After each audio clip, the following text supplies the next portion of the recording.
The water hit me before I reached my own front step.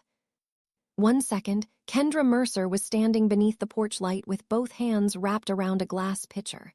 The next, ice water struck my face, soaked the collar of my blouse, and ran beneath the bandage taped over my left shoulder. Cubes scattered across the walkway like pieces of broken glass. "You thief," she screamed. "You stole my $10,000.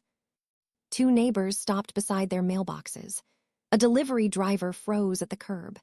Behind Kendra, my mother-in-law, Judith, stood with her arms folded, wearing the satisfied expression of someone watching a verdict she had already purchased. My husband stood beside her.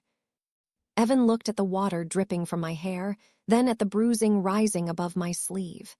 His mouth tightened, but he did not step toward me. He did not ask whether I was hurt. He looked past me toward the street, as though the most urgent problem was who might be watching. Kendra shoved her phone inches from my face.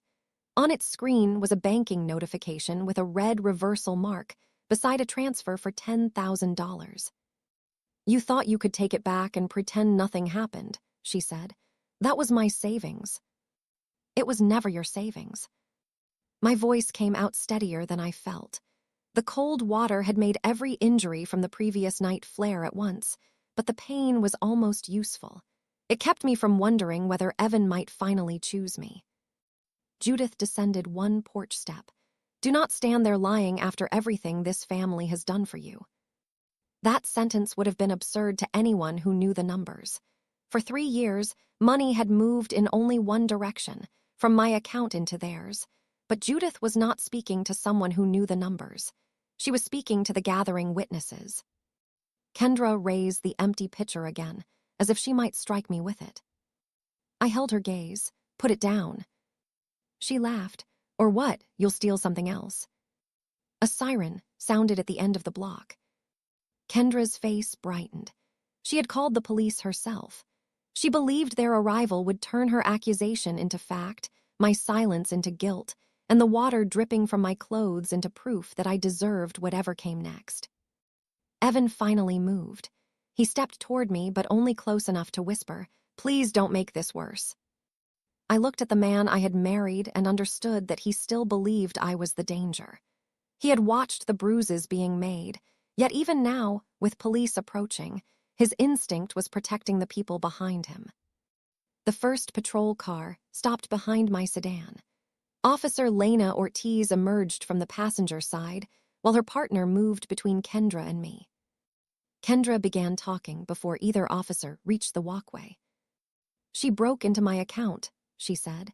$10,000 disappeared this morning. She has access because she controls everything in our family." Ortiz looked at my wet clothes, the bandage beneath them, and the bruise along my jaw. "Ma'am, are you injured?" "Those injuries are unrelated," Judith answered. "I asked her," Ortiz said. "My name is Mara Ellison. I received medical treatment last night. There is already a report." Evan closed his eyes. Not because I was hurt, I realized, but because I had confirmed the report in front of his mother. Kendra thrust her phone toward Ortiz. "Look, the transfer was there, then she pulled it out. She stole it." Ortiz did not take the phone immediately. She asked Kendra to unlock it, open the full transaction record, and step away from the others. Her partner requested identification from all 4 of us. Judith protested that I should be searched before I escaped with more of Kendra's property. "I came for my laptop and medication," I said. "Nothing else." "You came to intimidate us," Kendra snapped.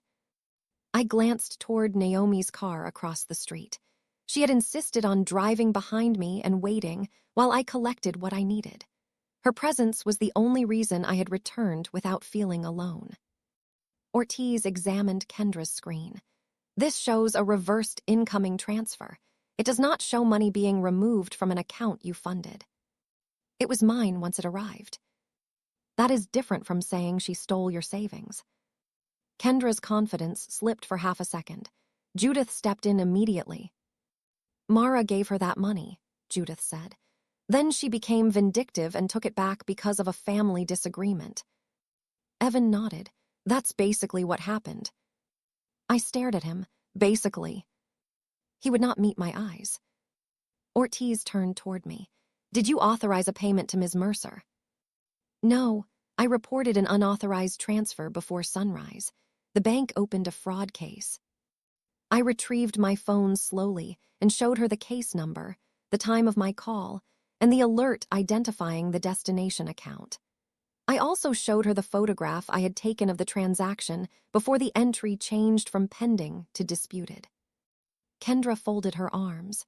She works in finance. She knows how to manipulate records. That accusation is why we verify records independently, Ortiz replied. Her partners separated Evan and Judith. For the first time, they could not coordinate an answer with a glance. Ortiz asked me when I had last transferred money to anyone in Evan's family. Yesterday morning, I said, $6,000 to Judith, the same amount I have sent every month for 3 years. Both officers looked toward my mother-in-law. Judith's expression hardened. The audience she had gathered was no longer hearing the story she had prepared. Ortiz asked Kendra where the $10,000 had come from before it appeared in her account. My savings, Kendra repeated. From which account? Kendra looked toward Judith. Judith answered for her, cash she had accumulated. Then, how did cash become an electronic transfer? It was moved through another account, Evan said. Ortiz faced him. Whose? The three of them went silent. A second patrol car arrived. One officer remained near the porch while Ortiz contacted the bank's law enforcement verification line using the case information I had provided. It did not produce an instant investigation, confession, or arrest. It produced something smaller and far more dangerous to the story Kendra had told, an independently confirmed origin. Ortiz listened, wrote several lines in her notebook, and asked the representative to repeat the last answer. Kendra's fingers tightened around her phone. When Ortiz ended the call, she addressed Kendra first. The disputed $10,000 credit did not originate from an account owned by you. Kendra swallowed. Mara moved it around. That doesn't prove anything. Ortiz turned to me. The originating account is registered to Mara Ellison. The street became so quiet that I heard an ice cube crack beneath Kendra's shoe. One of the neighbors lowered her phone. The delivery driver returned to his van. Judith's posture changed, not enough to resemble surrender, but enough to reveal calculation. Kendra pointed at me. Then she gave it to me. It became mine. A moment ago, you said she stole savings you had accumulated, Ortiz replied. Those are materially different claims. I was upset. You called the police and reported theft. Evan stepped from beside his mother. Officer, this is a family misunderstanding. Mara did approve the transfer. She's revering it because she's angry about last night. Ortiz looked at the bruises along my arm. What happened last night? Judith spoke sharply. Nothing connected to this. I met Evan's eyes. There it was, his next choice waiting to be made in public. He could tell the truth about the bat. He could admit that I had never agreed to give Kendra $10,000. He could take one step away from the lie. Instead, he said, Mara was emotional. Everyone was. Ortiz wrote that down. I should have felt vindicated when the police confirmed the money was mine. Instead, I felt something colder. Kendra's accusation was already collapsing, yet my husband was building a replacement lie beneath it. The $10,000 was only the newest number in our marriage. To understand why Kendra believed she could claim my money, why Judith believed she could punish me for withholding it, and why Evan believed I would protect them after they hurt me, you have to go back 3 years. Back to the afternoon Judith first called our arrangement temporary. Back to the day I mistook being useful for being loved. At the time, I did not know a temporary gift could become a permanent leash, or that saying no would reveal every hand holding it. 3 years earlier, Judith did not ask for $6,000 as if it belonged to her. She asked in a trembling voice from the opposite side of our dining table. With unopened envelopes arranged beside her purse, and a hand pressed dramatically to her chest. Evan and I had been married for 11 months. Evernorth Risk Systems had recently signed the largest contract in its history. Judith knew that. Evan had told her more than I realized. She explained that several expenses had collided. The furnace needed replacement before winter. She had fallen behind while handling matters after her husband's death and was too embarrassed to tell Kendra. "I am not asking you to rescue me forever," she said.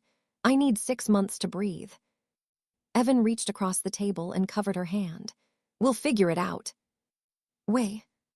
He did not look at me before making the promise, but I understood who would fund it. Evan earned a respectable salary managing commercial properties, yet most of his income was already committed to the mortgage on a condominium he had bought before we married and refused to sell because Kendra was living there. I asked Judith to show me the amounts. Her eyes filled. "Do you think I'm lying?" "No, I'm trying to understand what would actually stabilize things." Evan squeezed my knee beneath the table.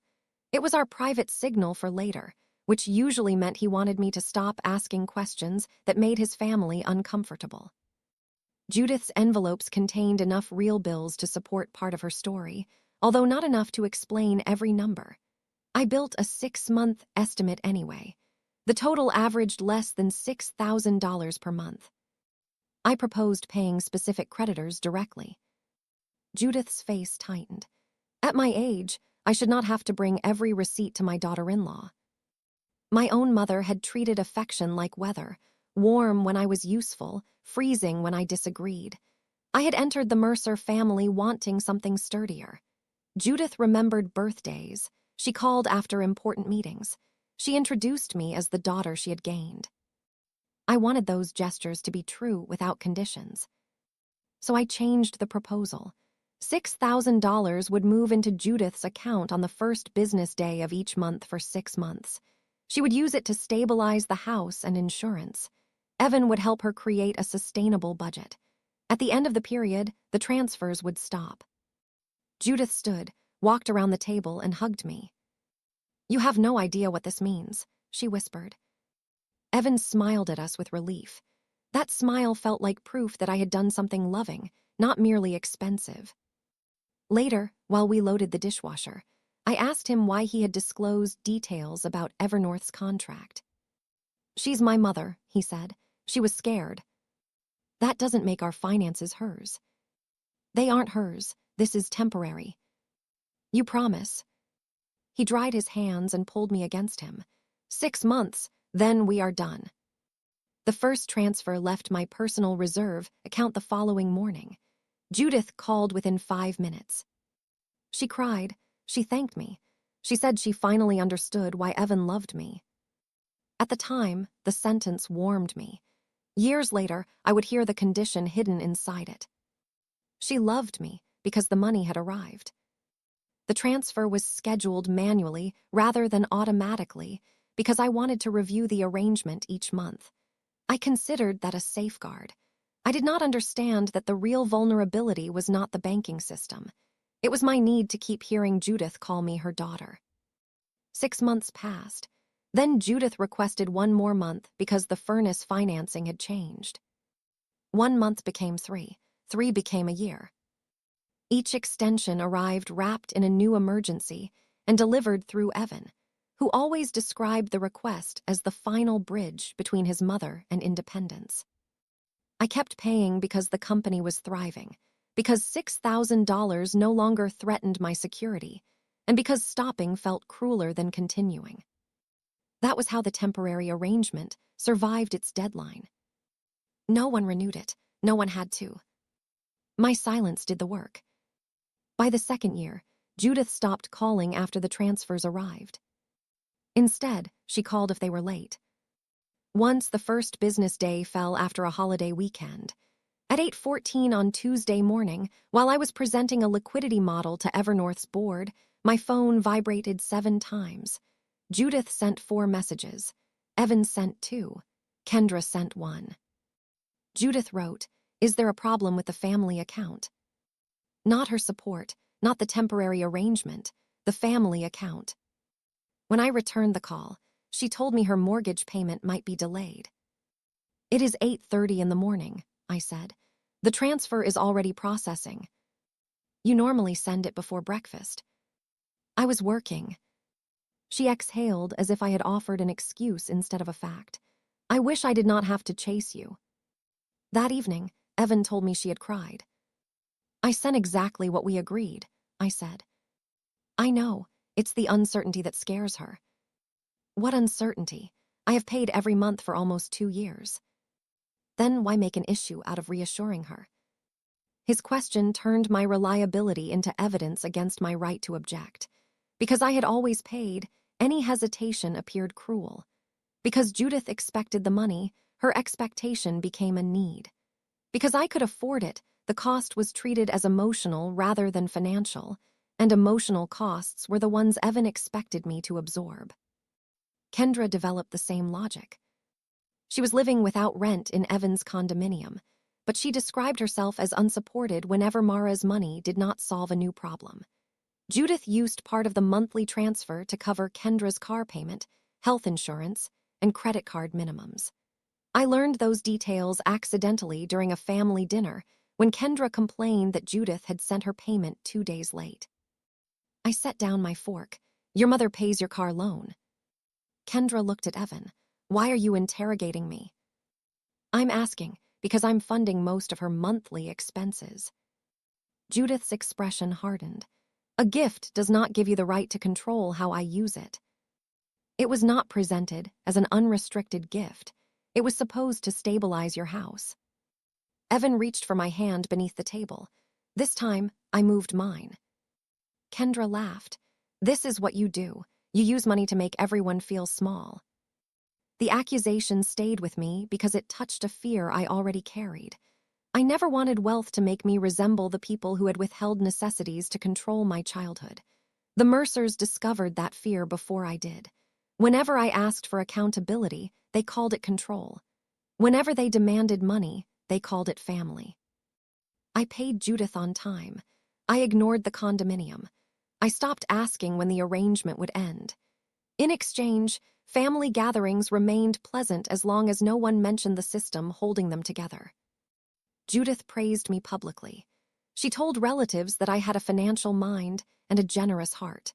Then, in private, she reminded me that Evan had sacrificed by marrying a woman who worked long hours and did not want children immediately. You both chose the schedule, I told him after she repeated that claim at Thanksgiving. She worries she'll never have grandchildren. That has nothing to do with her mortgage. Not everything is a spreadsheet, Mara.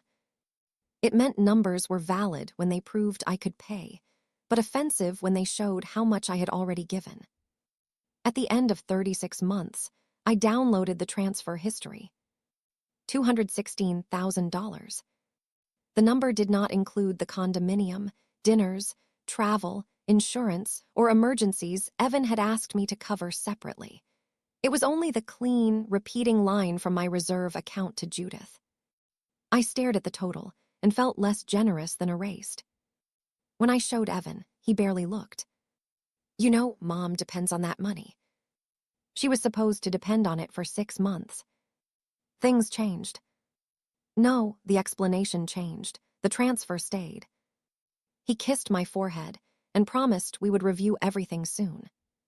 Soon was Evan's favorite deadline. It required nothing and expired whenever I tried to enforce it. At Evernorth, uncertainty was never allowed to hide behind affection. Naomi and I had built the company after meeting in the risk division of a regional bank. We watched executives approve exceptions for people they trusted, then act surprised when trust bypassed every control designed to protect them. Our first product mapped not only who possessed access, but why that access still existed. Permission without review becomes ownership in the user's mind, Naomi told a client during one presentation. My personal reserve account was separate from our joint household account. Evan did not have authority over it. The monthly transfers to Judith were initiated by me. I used multi-factor authentication, unique passwords, and transaction alerts. On paper, the arrangement was controlled. What no policy recorded was how often Evan watched me unlock a device while standing beside me. It did not measure the years of intimacy that made me leave a tablet on a kitchen counter or answer a banking question without wondering why he needed the information. It did not calculate the pressure of being called cold whenever I said no. On Monday morning, Naomi found me examining Judith's transfer history for the third time. "That account isn't part of our quarterly review," she said. "It is my mother-in-law. The $6,000 arrangement." I looked up. "You remember. You called it temporary when you started it. So did everyone." Naomi sat across from me. She did not tell me what to do. "Does Judith still need it?" "I don't know." "Does she provide records?" "No." "Does Evan want the transfer to stop?" I closed the file. "Evan wants everyone calm." "And are you calm?" Before I answered, my phone lit with Judith's name. "Family meeting Thursday, 7 o'clock, do not be late. This is urgent." I showed Naomi. "Do you know what she wants?" she asked. If it was something she wanted me to know in writing, she would have written it. Naomi's mouth tightened. "Then do not go alone. Evan will be there." The expression she gave me was not reassurance. At home that evening, I asked Evan about the meeting. He stood at the stove stirring pasta sauce and kept his attention on the pan. "Mom has some expenses." "She always has expenses. What happened?" "I think something with the house." "What thing?" "She'll explain Thursday." "Why can't you explain now?" He turned down the burner. "Because any version I give you will sound like I'm asking for money." "Are you?" "It's not for me." That was an answer disguised as a distinction. I asked how much Judith wanted. He said he did not know. When I asked whether Kendra would be present, he said probably. When I asked why a discussion about Judith's house required Kendra, he accused me of preparing for a fight. "I'm preparing for a meeting you refuse to explain." "Mom already thinks you resent helping her." "I resent that temporary assistance became a permanent obligation nobody will discuss." "She knows how successful Evernorth is." "My company's success does not create her budget." He stared at me as if the sentence were indecent. "You could be more compassionate. I have sent your mother $216,000. And you bring up the total like a weapon." "The total is a fact." "To you, maybe." I almost laughed. Numbers did not become opinions because they embarrassed him. Yet I could feel the pull to soften my language, reassure him, and promise I was not threatening his mother. I resisted it. "Thursday night, I will listen," I said. "I will not agree to anything without documentation." Evan returned to the stove. "Just don't go in there acting like an auditor." "If she wants my money, she can answer my questions." He dropped the spoon into the sauce. Red splashed across the stovetop. "Your money," he repeated. There was resentment in his voice I had heard before but never examined. It was not anger that I possessed more. It was anger that I still believed possession gave me the right to decide. Thursday afternoon, Judith sent one final message. "Bring whatever you need to make the transfer tonight." I read it twice, then forwarded it to my private email and saved a screenshot. I did not know I was preserving the first link in an evidence chain. I only knew the word transfer made the meeting's purpose undeniable. For the first time in 3 years, I went to Judith's house intending to leave without paying anything. Judith had arranged 4 chairs around her kitchen table, as if she were hosting a negotiation. She sat at the head. Kendra occupied the chair to her right. Evan guided me toward the seat opposite his mother, then sat between us. No bills, estimates, or contractor documents were visible. There was only a yellow legal pad in front of Judith with a single number written across the top. $5,000. I remained standing long enough to read it. "What happened?" I asked. Judith folded her hands. "Sit down, Mara. I'd rather know why we're here." Kendra made a sound of impatience. "Mom needs help. Why does everything have to become an interrogation?" Evan pulled out my chair. "Please." I sat, but I kept my bag over my shoulder. Judith explained that she needed an additional $5,000 that night. Her roof required emergency work, her insurance would not cover the full amount, and a contractor demanded a deposit before the approaching rain. "Which contractor?" I asked. "That is not the point. It matters if I'm paying him. You would transfer the money to me. Do you have the estimate?" Judith stared at Evan. He shifted in his seat. "Mom has been dealing with this all day," he said. "She doesn't need another project." "A written estimate is not a project." Kendra leaned forward. "Do you honestly think she invented a leaking roof?" "I think $5,000 should have documentation. You spend more than that on business dinners." "I document those too." Judith pushed the legal pad toward me.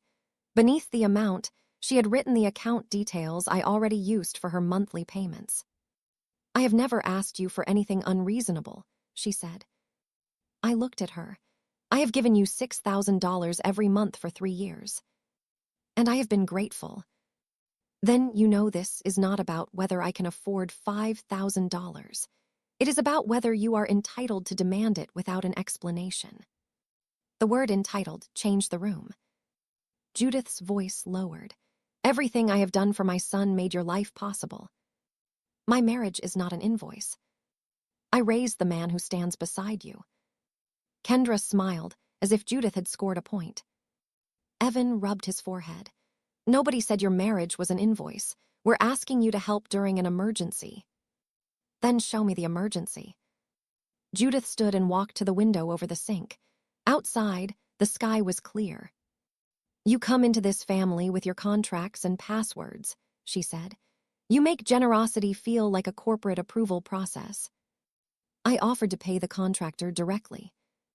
"No." "Why?" "Because I am not a child." "Then stop asking me to fund you like one." The sentence was harsher than I intended. It also felt true. Evan whispered my name as a warning. Judith turned from the window. Her face had lost the fragile expression she used when requesting money. "Send the 5,000, Mara." "No." Kendra blinked. Evan straightened. Judith remained still. I had questioned amounts before. I had requested receipts and accepted excuses. I had postponed payments by hours.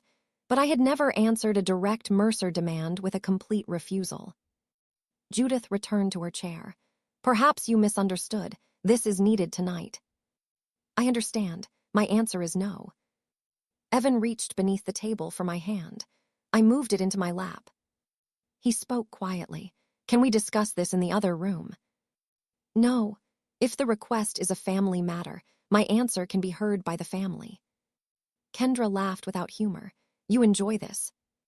"Enjoy what?" "Making us beg." "No one here is begging. Your mother wrote down a number and expected me to obey." Judith tore the legal pad page free and folded it once, slowly. "You should be careful," she said.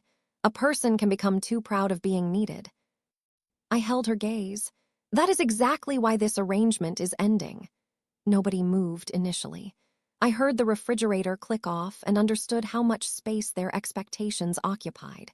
My refusal had not created the hostility there. It had only removed the payment that had been concealing it. Evan stood so quickly that his chair scraped backward. "Ending," he said. "We never discussed ending anything." "I have tried to discuss it for months." "Not tonight. Tonight is when your mother summoned me with instructions to bring what I needed for a transfer. Tonight is exactly when we discuss it." Judith placed the folded paper beside her. "You will not punish me because you arrived in a bad mood." "This is not punishment. The $6,000 payments were supposed to last 6 months. They have lasted 3 years. Before I send anything else, I want a complete accounting." Kendra pushed away from the table. "There it is. She wants to inspect every grocery receipt and decide whether we deserve food." I said complete accounting, not control over groceries. "You always make yourself sound reasonable." "I am being reasonable." "That's the performance." Her contempt was easier to understand than Evan's expression. Kendra feared exposure. Judith feared losing authority. Evan looked wounded, as if my boundary were an act committed against him. He followed me when I rose. "Give us 5 minutes," he said. "We can go outside and talk." "I'm leaving." "You cannot announce you're cutting off my mother and walk out." "I can stop transferring my money." "Our money." The correction came too quickly to be accidental. I faced him. "The payments come from my personal reserve account." "We're married." "That does not make every account communal." Judith stepped closer. "You hear how she talks to you, like you are an employee asking for access." Evan's face reddened. "Nobody is trying to access anything." "Then no one should be upset that I'm securing it." I moved toward the hall. My car keys were already in my hand. Judith blocked the doorway. "You are not leaving until this is settled." "Move. This family accepted you." The sentence struck the oldest wound she knew how to reach. I saw the early birthday calls, the holiday photographs, and every embrace after a transfer cleared. For a moment, I wanted to explain that I was not abandoning anyone. I wanted to promise help under different conditions. Then I looked at Evan. He was watching me calculate how much pain I could purchase my way out of. "No," I said. "You accepted what I provided." Judith's face changed. Kendra moved behind her mother. "Apologize." "For what?" "For accusing us of using you." "I'm not apologizing for describing what is happening." Evan stepped between us, but he faced me. "Mara, enough." That single word clarified his position. He was not standing between me and his family to protect me. He was standing with his back to them so he could contain me. I lowered my voice. "Get out of my way. If you leave like this, Mom will panic. Your mother's emotions are not my prison." Judith reached for my bag. I pulled it back. "Do not touch me." She grabbed the strap again. The leather slid from my shoulder, and the bag struck the floor. My phone, wallet, and a metal pen scattered across the tile. Evan flinched, but did not bend to help. I crouched for my phone. Judith kicked it away. "Mom," Evan said. His tone was weary, not alarmed. I stood. "That is enough. I'm calling the police." Kendra moved between me and the phone. "Over a purse." "Over being prevented from leaving." Judith laughed. "Listen to her. She thinks everyone is committing a crime." I stepped toward the kitchen, intending to use the landline mounted near the pantry. Judith caught my forearm and pulled me backward. Pain shot through my wrist. I twisted free. "Evan." He looked directly at his mother's hand, then at me. "Just sit down," he said. "Please, you're escalating this." The word landed harder than Judith's grip. I was escalating it by trying to leave. I was threatening the family by protecting my account. I was causing panic by refusing a transfer.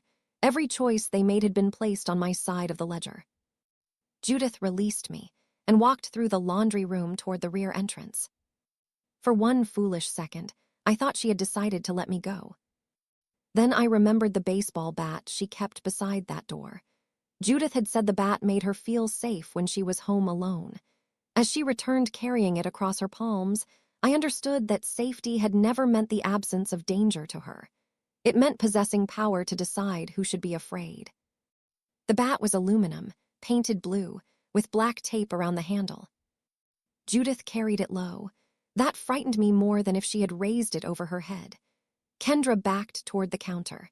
Evan remained between me and the hall, staring at the bat as though it were an unpleasant development someone else should resolve. "Put that down," I said. Judith stopped near the table.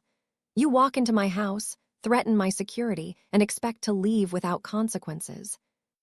I asked for records. "You called me a user." I described what is happening. She lifted the bat. I looked at Evan. "Move." He did not. The first swing struck the chair beside me. Metal hit wood with a crack, and the chair toppled. Kendra gasped. Evan said, "Mom, calm down," but made no attempt to take the bat. I moved around the table, keeping it between Judith and me. "This is your last chance," I said. "Let me leave." "My last chance. You think you have authority in my house." "She's not going to hit you," Evan said. The dented chair lay at his feet. She already swung. "She's upset." Judith came around the table. I changed direction, but Evan's body still blocked the hall. Kendra stood beside my scattered belongings, holding my phone. "Give me that." "You'll call the police." "Yes." Her fingers closed around it. Judith swung again. I turned, and the bat struck my upper back instead of my ribs. The impact drove me into the counter. A jar shattered, scattering rice across the floor. Pain spread through my shoulder until my arm went numb. Evan shouted my name and took one step forward. Then he stopped. Judith still held the bat. "Mom," he said, "you need to stop." Not give me the bat. Not Mara, get behind me. Not Kendra, call for help. Judith positioned herself between me and the rear door. "You brought this on yourself," she said. Evan looked at me. "Just apologize so we can calm everything down." Something inside me became still. His mother had struck me. His sister held my phone. He had blocked my exit. Yet Evan believed the solution was my apology. I grabbed the fallen chair with my right hand and shoved it toward Judith. She stepped aside. I ran through the laundry room and forced open the rear door. Cold air hit my face. Behind me, Judith ordered Evan to stop me. Footsteps crossed the tile. I ran beside the house. Halfway to the driveway, Judith caught my coat with the bat's barrel. The fabric pulled against my throat. I twisted out of the coat and left it hanging from the bat. Evan called my name. I reached my car, unlocked it, fell into the driver's seat, and hit the lock. Evan arrived seconds later and slapped both palms against the window. "Mara, open the door." I started the engine. "You can't drive like this. Let me take you to urgent care." For 1 second, the offer resembled concern. Then he said, "We need to agree on what happened before you talk to anyone." I turned off the engine and lowered the window 2 inches. "Ask whether I can breathe." "What?" "Ask if I can move my arm. Ask anything about me." "Of course I care." "You watched her." I froze. "You blacked the hall." I was trying to stop everyone from escalating. "Your sister took my phone." "I'll get it back." "Your mother hit me with a bat." "She lost control." "She swung 3 times." The number passed between us. 1 strike hit the chair. 1 hit me. The 3rd caught my coat as I escaped. 3 separate opportunities for him to act. His voice dropped. "If you call the police, she could be arrested." "Yes." "She is 63. I am injured. We can handle this privately." "No, privately is where you decided this was acceptable." Kendra came down the drive with my phone. Instead of returning it, she held it up. "You want this? Come inside and apologize." I shifted into reverse. Evan moved aside. Judith shouted from the gate as I backed into the street. My car contained an emergency handset Naomi had insisted I keep after a winter breakdown. My hand shook as I powered it on. I would call the police. Before explaining addresses, weapons, and names, however, I needed one person who would ask whether I was safe before asking what my choices might cost everyone else. Naomi answered on the 2nd ring. "Myra." Hearing my name, without accusation, broke my composure. "I need you," I said. "Judith hit me and Evan watched." Naomi did not ask what I had done to provoke them. She asked, "Where are you?" I watched Judith's house shrinking in the mirror. "I'm getting away." Naomi stayed on the line until I reached the 24-hour clinic near Evernorth's office. She was waiting beneath the entrance canopy when I pulled in. She opened my door, took one look at the way I held my shoulder, and asked the question Evan had avoided. "Can you breathe without sharp pain?" "Yes." "Did you hit your head?" "I don't think so." "Do you feel dizzy?" "No." "Then we go inside, and you tell them exactly what happened." There was no accusation in her efficiency. She did not ask why I had attended the meeting or whether I had chosen the wrong words. She brought a wheelchair when my knees became unreliable and placed my emergency handset in my right hand so I controlled every call. A nurse separated us during intake and asked whether I was safe answering questions alone. I said yes, then heard myself describe Judith's 3 swings, Kendra withholding my phone, and Evan blocking the hall. The events sounded worse in chronological order. The physician found extensive bruising across my upper back, inflammation around my left shoulder, a strained wrist, and a shallow cut caused by glass near the counter. Imaging showed no fracture, but she warned that pain could intensify as the shock faded. "Do you know the person who struck you?" she asked. "My mother-in-law." "Was your husband present?" "Yes." "Did he intervene?" My silence lasted long enough to become an answer. "No," I said. "He asked me to apologize." The physician's expression remained professional, but something gentled in her voice. "We will document everything you tell us." A nurse photographed the bruises with my consent. She sealed my torn blouse and the glass-marked scarf in separate evidence bags. Naomi photographed my bare shoulder from several angles after the clinical photographs were complete, then emailed the images to an address Evan did not know. My own phone remained at Judith's house. That frightened me almost as much as the injuries. It contained business applications, banking alerts, and years of messages. Most required separate authentication, but possession created opportunity. I called Evernorth's security director from the clinic and reported the device unavailable. He revoked its active sessions, disabled company access, and began preserving login records. Only after that did I call the police. Naomi sat beside me while I provided Judith's address and described the bat. When the dispatcher asked whether the weapon remained there, I pictured Judith holding my abandoned coat at the gate. "Yes," I said. An officer met us at the clinic. I gave my statement without softening the verbs. Judith swung. Judith struck. Kendra withheld. Evan blocked. I escaped. The officer asked whether I wanted the conduct documented as an assault. For years, the Mercer family had taught me to hear any formal boundary as an act of war. I looked at the evidence bags, then at Naomi. She did not nod or answer for me. "Yes," I said. "I want it documented accurately." When the officer left, Evan called the clinic's main number and asked to speak to me. I declined. He sent Naomi an email instead. "Please tell Mara that Mom is devastated. This cannot become something we can't undo." Naomi turned the screen toward me. My shoulder throbbed beneath the ice pack. "Save it." She forwarded the email into the evidence folder. For the first time that night, I understood that preservation was not revenge. It was refusing to let their next version erase what I had survived. Memory could be pressured, loyalty manipulated, and witnesses coordinated. Timestamps could not be shamed into protecting people who created them. I left the clinic after midnight with my arm in a sling and a discharge packet thick enough to make the violence feel official. Naomi drove me to her apartment because returning home meant returning to Evan.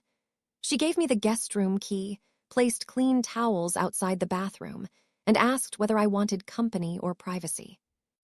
"Privacy for 20 minutes, I said. "Then I need your laptop." In the shower, water touched the bruise across my back and carried a thin line of blood toward the drain. I thought of Judith insisting I had threatened her security. I had spent 3 years buying that security while quietly forfeiting my own. When I emerged, Naomi had set tea beside her computer without opening any of my accounts. I began with the monthly transfer. Judith's $6,000 had gone out that morning, before the meeting. It would be the last payment. I removed her as a saved recipient, canceled the payment reminder, and instructed the bank that any future transfer to a Mercer account required verbal verification through a number only I controlled. Next came passwords, personal email, banking, cloud storage, mobile carrier, home security, insurance. I reviewed recovery addresses and discovered Evan's email listed as a secondary contact on 2 accounts. Evan emailed. Mom did something terrible, but you know she was under pressure. Please don't destroy the family before we talk. I saved it without responding. Kendra sent a message through social media. You humiliated Mom and stole her phone story for the police. Give us one night to fix this. The reference to a phone story made no sense until I realized she had already decided that withholding my device required an explanation. I captured the message and asked Naomi to witness the time. The responding officer called shortly afterward. Police had recovered my phone and coat from Judith's house. The bat had also been photographed and secured. Judith claimed she swung only after I threatened her with a chair. Kendra supported that version. Evan said he had not seen the first moments of the confrontation. I closed my eyes. He had been seated beside me before Judith ever reached for the bat. The officer explained how to request an emergency protective order and arranged for the phone to remain secured until it could be returned without contact. When the call ended, Naomi asked, "Are you surprised by his statement?" "Yes." She waited. "No," I corrected. "I'm surprised he did it this quickly." At 2:12, I opened the home security application. Evan's access remained active because the house was jointly occupied, but the property title and mortgage were mine. I could not simply lock him out without legal guidance. I could, however, preserve access logs and disable remote viewing from secondary devices associated with Judith and Kendra. There were two.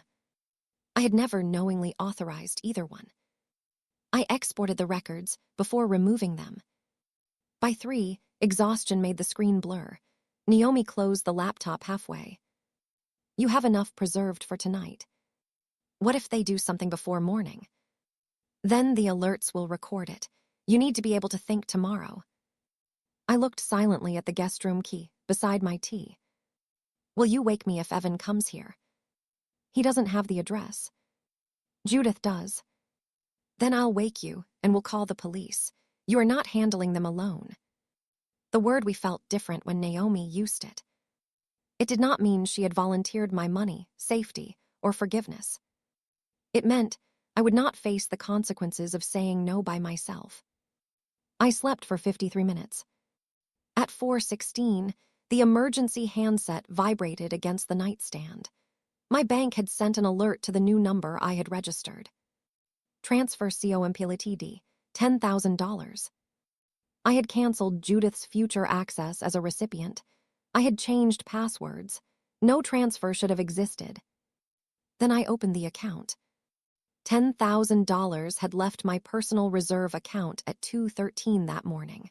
The destination displayed only an abbreviated bank name and the final digits of an account I did not recognize. The transfer description read consulting reimbursement. I had authorized no reimbursement. Naomi appeared in the doorway as I switched on the lamp. "What happened?" I turned the screen toward her. She did not touch it. "Call the fraud number from the bank's official website." I used her laptop to verify the number, then called. The representative authenticated me through the new contact method and confirmed the transfer had been initiated through a device previously trusted by my account. "Which device?" "I cannot identify it fully during an active fraud review, but I can confirm it was not the handset you are using." "Can you identify the recipient?" "Not until the claim is created." "Create it." The representative froze the disputed transaction, restricted outbound transfers, and opened a fraud case. She asked whether anyone close to me might know my credentials or possess a synchronized device. My eyes moved toward Naomi's dark kitchen. "My husband may have access to a household tablet." Saying it aloud made the possibility physical. The representative documented the answer and gave me a case number.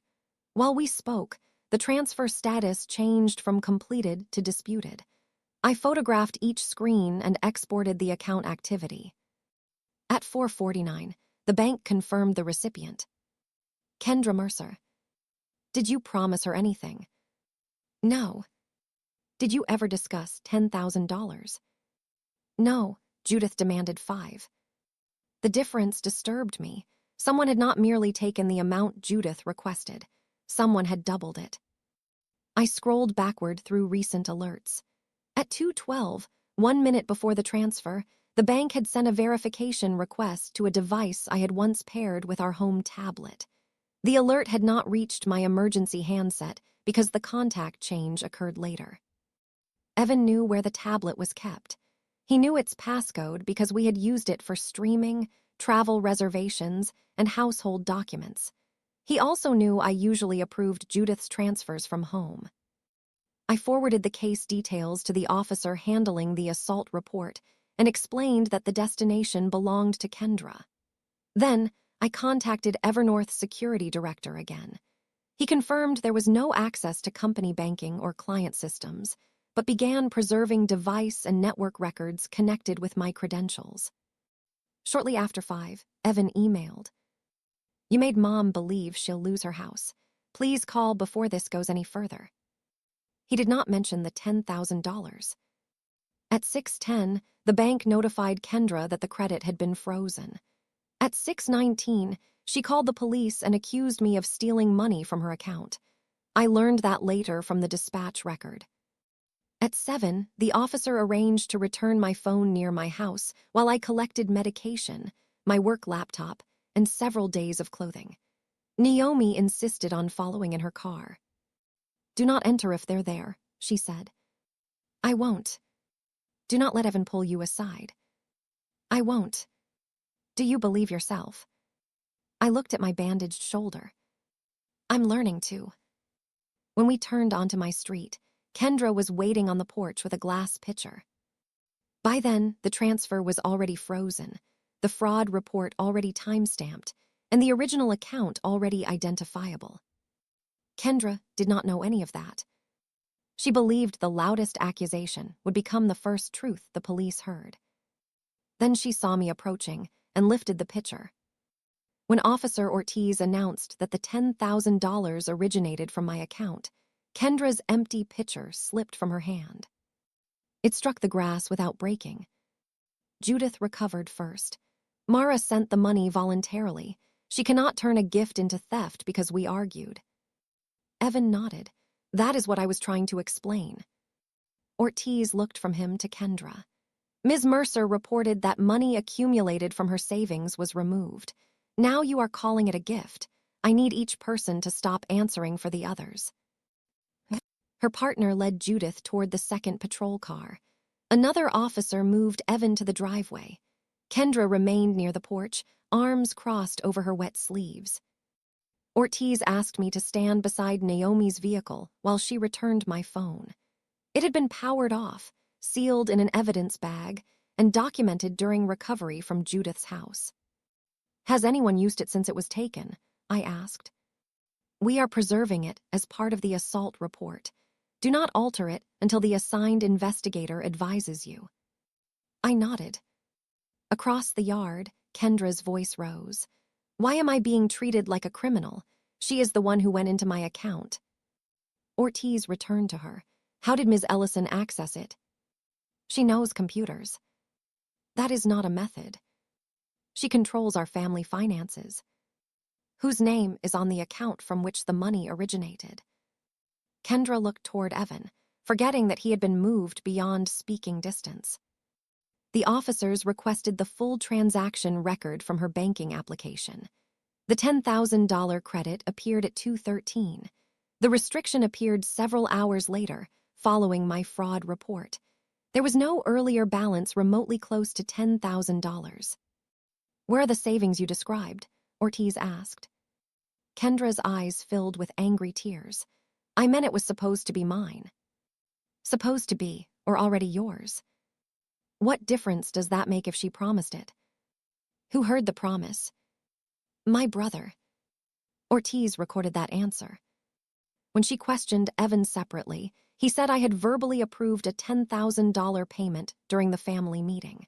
Judith said I had offered $5,000 and later increased it out of guilt. Kendra insisted the money represented both a gift and repayment for years of family expenses. 3 people produced 3 incompatible contracts, none of them written. I gave Ortiz Judith's message instructing me to bring what I needed to make a transfer. I showed her the photograph of the legal pad with $5,000 across the top, captured before my bag fell. Then I showed her the fraud case opened before Kendra's theft call. Ortiz studied the Times.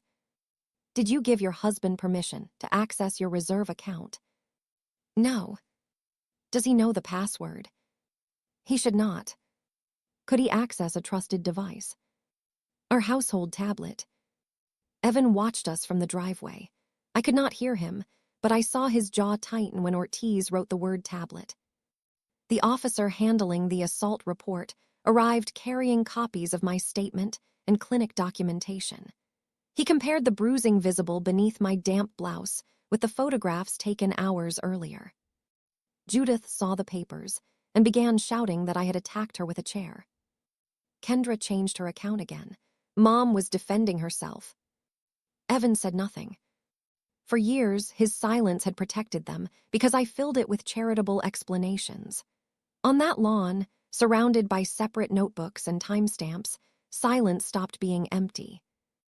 It became another fact the police could place beside everything he had chosen to say. Ortiz asked Evan one final question before moving him farther down the drive. If I had approved the transfer, why had he omitted it from every email he sent after the assault? He looked toward Judith. Judith looked toward Kendra. None of them looked at me, and none could provide a credible answer without contradicting another lie. The officers allowed me to enter the house with Naomi and a victim services advocate, while Evan remained outside. I had purchased the property 2 years before our marriage, and the title and mortgage remained in my name. Yet crossing the threshold felt like entering a place someone else had occupied under false credentials. The household tablet was gone.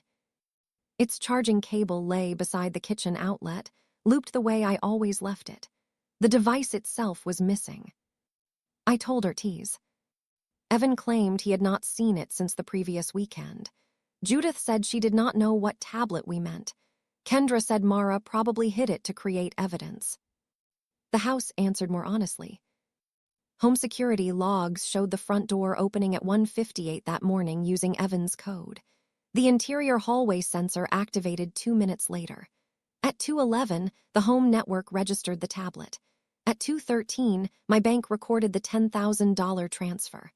At 2:21, the tablet disconnected. At 2:24, the front door opened again. Evan had told police he slept through the night. Ortiz asked whether the security system captured video.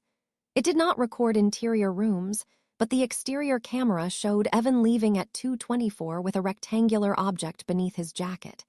His face was partially obscured, but his access code and clothing matched. When Ortiz confronted him, he changed his statement. He had taken the tablet to Judith's house because she needed help accessing an insurance portal. He had not used my banking application. He had not known any transfer occurred until morning. Judith changed her explanation too. The roof emergency had become a medical debt she considered too private to document. The $5,000 request had become 10 because she suddenly remembered additional expenses.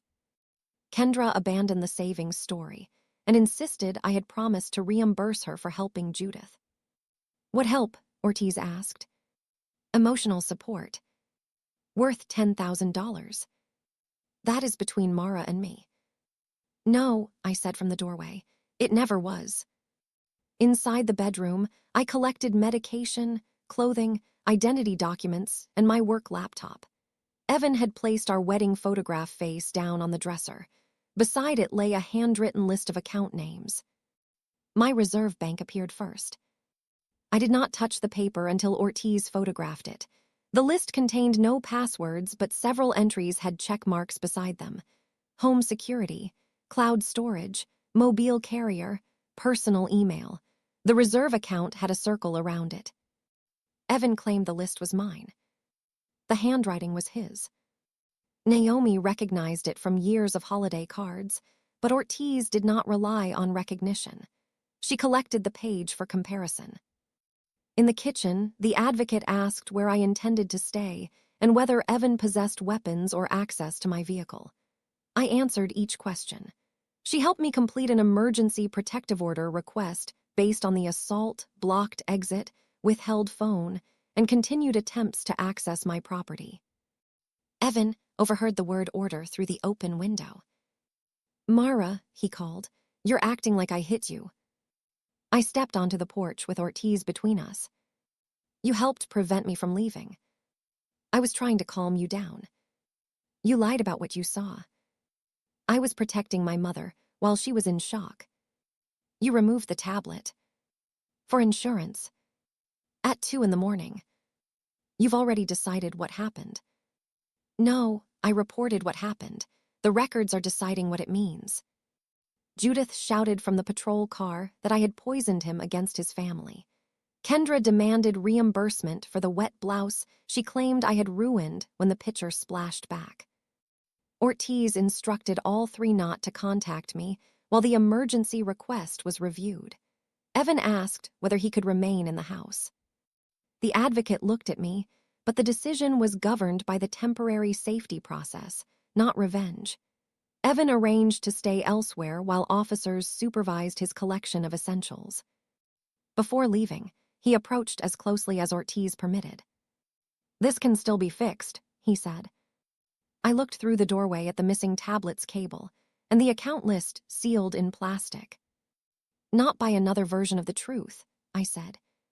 By Friday afternoon, the family disagreement Evan kept describing had produced 2 case numbers: a frozen transfer, a missing device, and an emergency protective order. The order prohibited Judith from contacting or approaching me. It also restricted Evan's access to the house, while investigators examined his role in preventing my exit and accessing my property. Kendra received a formal warning after sending 6 messages through newly created accounts. Her final message said, "Return what you stole or Mom will lose everything." I preserved it beside the bank's confirmation that the money had originated with me. Detective Gabriel Cho took over the financial portion of the investigation. He had the quiet manner of someone unwilling to compete with a liar's volume. During our first interview, he built a timeline across a whiteboard. Thursday, 8:12 in the morning, my regular $6,000 transfer to Judith. Thursday, 7 o'clock that evening, the family meeting. 7:36, Judith's first swing, estimated from a broken kitchen clock visible in police photographs. 7:48, my emergency handset connected to my car. 8:21, my arrival at the clinic. 9:14, my assault report. Friday, 2:13 in the morning, the unauthorized $10,000 transfer. 4:28, my fraud report. 6:19, Kendra's theft complaint. 7:22, the water confrontation. Cho capped the marker. "Where in this sequence did you authorize $10,000? "Nowhere." "Did you authorize 5? "No." "Did anyone ask for 10 before the assault?" "No." He circled the 2 amounts. "Then the amount changed after you escaped." That simple observation connected what the Mercers were trying to separate. Judith said the assault was an emotional misunderstanding. Evan said the transfer was a verbal gift. Kendra said the police report concerned money unrelated to the previous night. The chronology showed retaliation. Cho interviewed them separately. Judith refused to answer financial questions without an attorney, but insisted the bat had nothing to do with money. Kendra claimed she believed Evan possessed authority to transfer marital funds.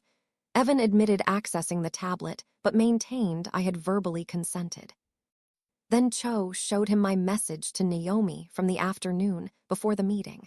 "I will not approve anything without documentation." He showed him Judith's instruction to bring what I needed for the transfer. He showed him my fraud report and asked why a woman who approved a gift would report it before the recipient noticed the reversal. Evan requested a break. That evening, his attorney contacted mine and proposed a private conversation. I agreed only if both attorneys remained present and the discussion was documented. Evan appeared on the video call wearing the blue shirt I had given him for our anniversary. His eyes were swollen. "Mara, I need you to understand how fast everything happened.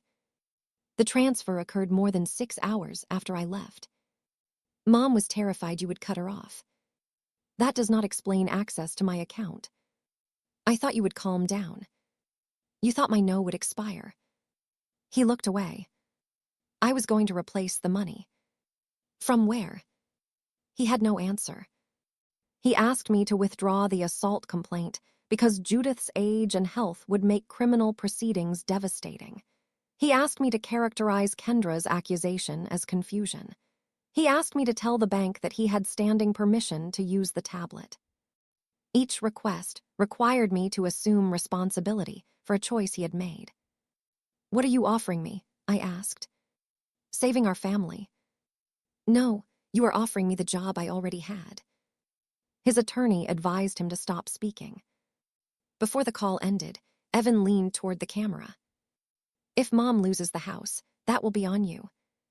For the first time, the sentence did not reach the wound Judith had trained him to use. No, I said. It will be on the people who built their security around money they had no right to take. The call ended before he responded. I stared at the screen and waited for guilt to arrive. What came instead was grief, not for the argument, the money, or the house, but for the realization that Evan understood my compassion as a door he expected to remain unlocked. The bank's preliminary report arrived 4 days later. It identified the transfer as a session resumed through a previously trusted tablet. The correct password had been entered once. A verification request had been approved through the tablet's paired notification service. The destination account belonged solely to Kendra. Nothing in the report identified an accidental click. Detective Cho placed the document between us. Who knew the passcode for the tablet? Evan and me. Who knew you used the reserve account to pay Judith? Evan, Judith knew the bank's name because it appeared on her transfer records. Kendra may have known. Where was the tablet when you left for the meeting? Charging in our kitchen. And your husband returned home before 2. Security logs placed Evan inside at 1:58.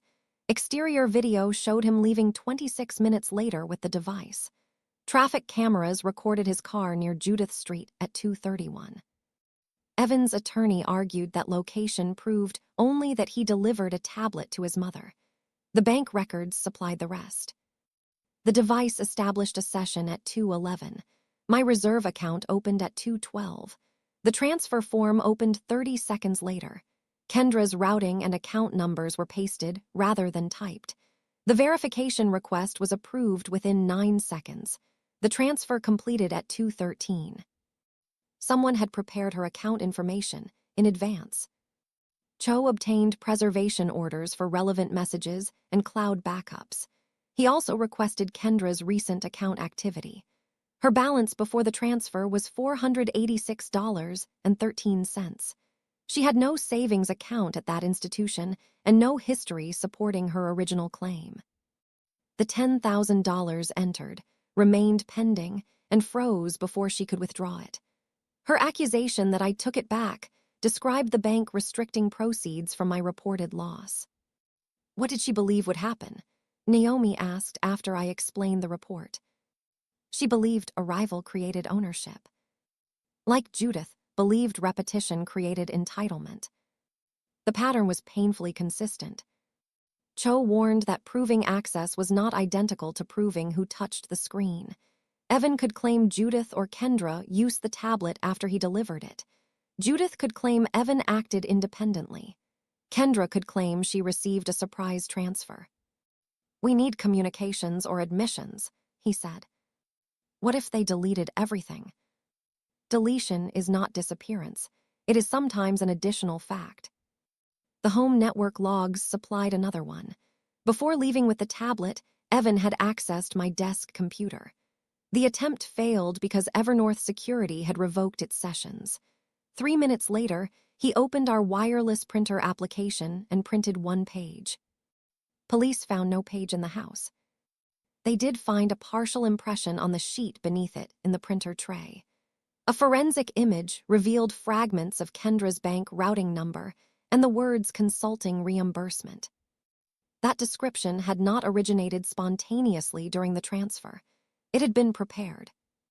I remembered Evan standing at the stove, repeating, "Your money," as if the phrase offended him. The theft had not begun when he picked up the tablet. It had begun when he decided marriage converted my refusal into an obstacle he could override. My attorney asked whether I wanted to pursue recovery beyond the bank's reversal. "I want the account secured and the record accurate." "What about damages?" "I will decide after I understand the full conduct." That answer surprised me. The old version of me would have rushed to sound merciful. The injured version might have demanded maximum punishment. I wanted neither performance. I wanted the truth complete enough that no one could reduce it to a difficult daughter-in-law, an anxious mother, and a husband caught in the middle. The data already showed Evan was not in the middle. He was the bridge between my account and theirs. He knew which device carried trust, which account funded Judith, which questions I would ask, and which accusation might shame me into retreat. Every ordinary detail I had shared during our marriage had become part of the root. The betrayal was not that he understood my systems. It was that he understood me, then used both kinds of knowledge to make my consent seem unnecessary to his family. Evernorth's incident review room had no windows and no patience for embarrassment. Our security director, Malcolm Reyes, displayed every personal credential that had touched a company-managed device. No client systems were accessed. No corporate bank account was exposed. My work laptop had remained encrypted, and the failed attempt against my desk computer triggered the revocation already initiated from the clinic. The company was safe. I did not feel relieved. "I teach executives not to confuse familiarity with authorization," I said. Then I left a trusted tablet where my husband could use it. Naomi sat beside me. "You left a household device in your home." I knew Evan watched me approve transfers. Watching a spouse use an account is not permission to steal from it. I should have separated everything. "You did." He circumvented the separation. Malcolm closed the technical report.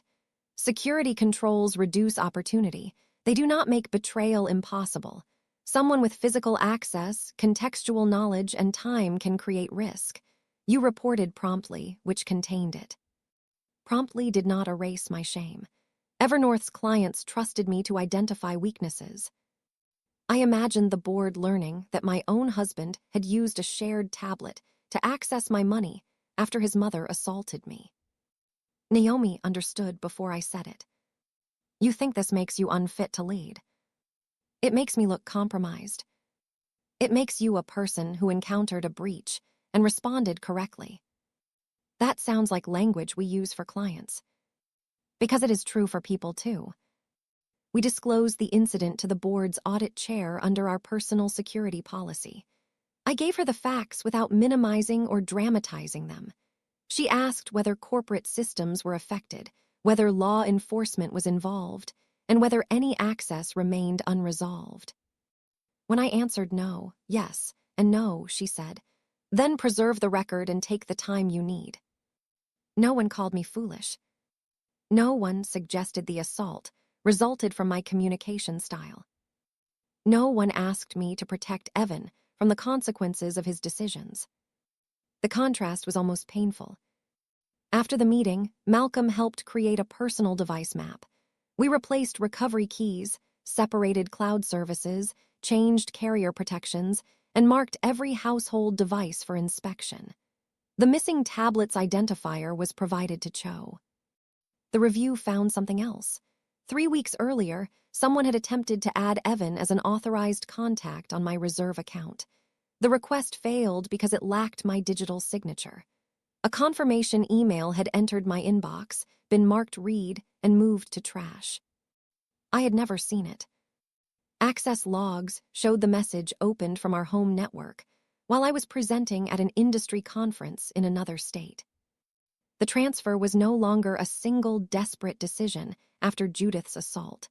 Someone had tested the boundary before I refused the additional $5,000. Cho added the attempted authorization to his timeline. "Did Evan know you would review the payments?" he asked. I showed him the 36-month total. When? The previous week. The timing suggested preparation. Evan had seen me reach the number 216,000 and understood that soon might finally expire. At home, I opened the drawer where we kept warranties and device manuals. Beneath the tablet's original box, I found a folded note in Evan's handwriting. Mom, use Kendra Act if needed. Easier.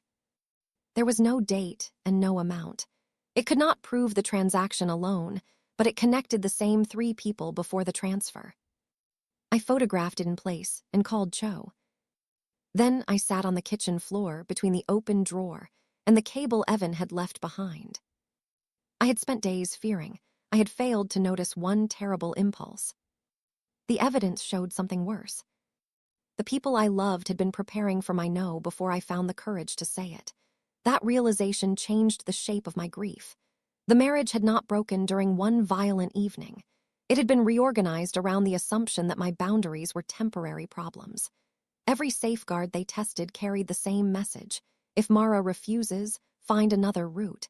I had not failed to communicate. They had understood me and planned to proceed anyway. Detective Cho recovered the tablet from Judith's attic 6 days after the transfer. Judith's attorney described its location as safekeeping. The device had been factory reset the morning after Kendra's accusation, 43 minutes after police instructed the family to preserve relevant records. The reset did not erase the bank's server logs, home network history, printer impression, or cloud backups.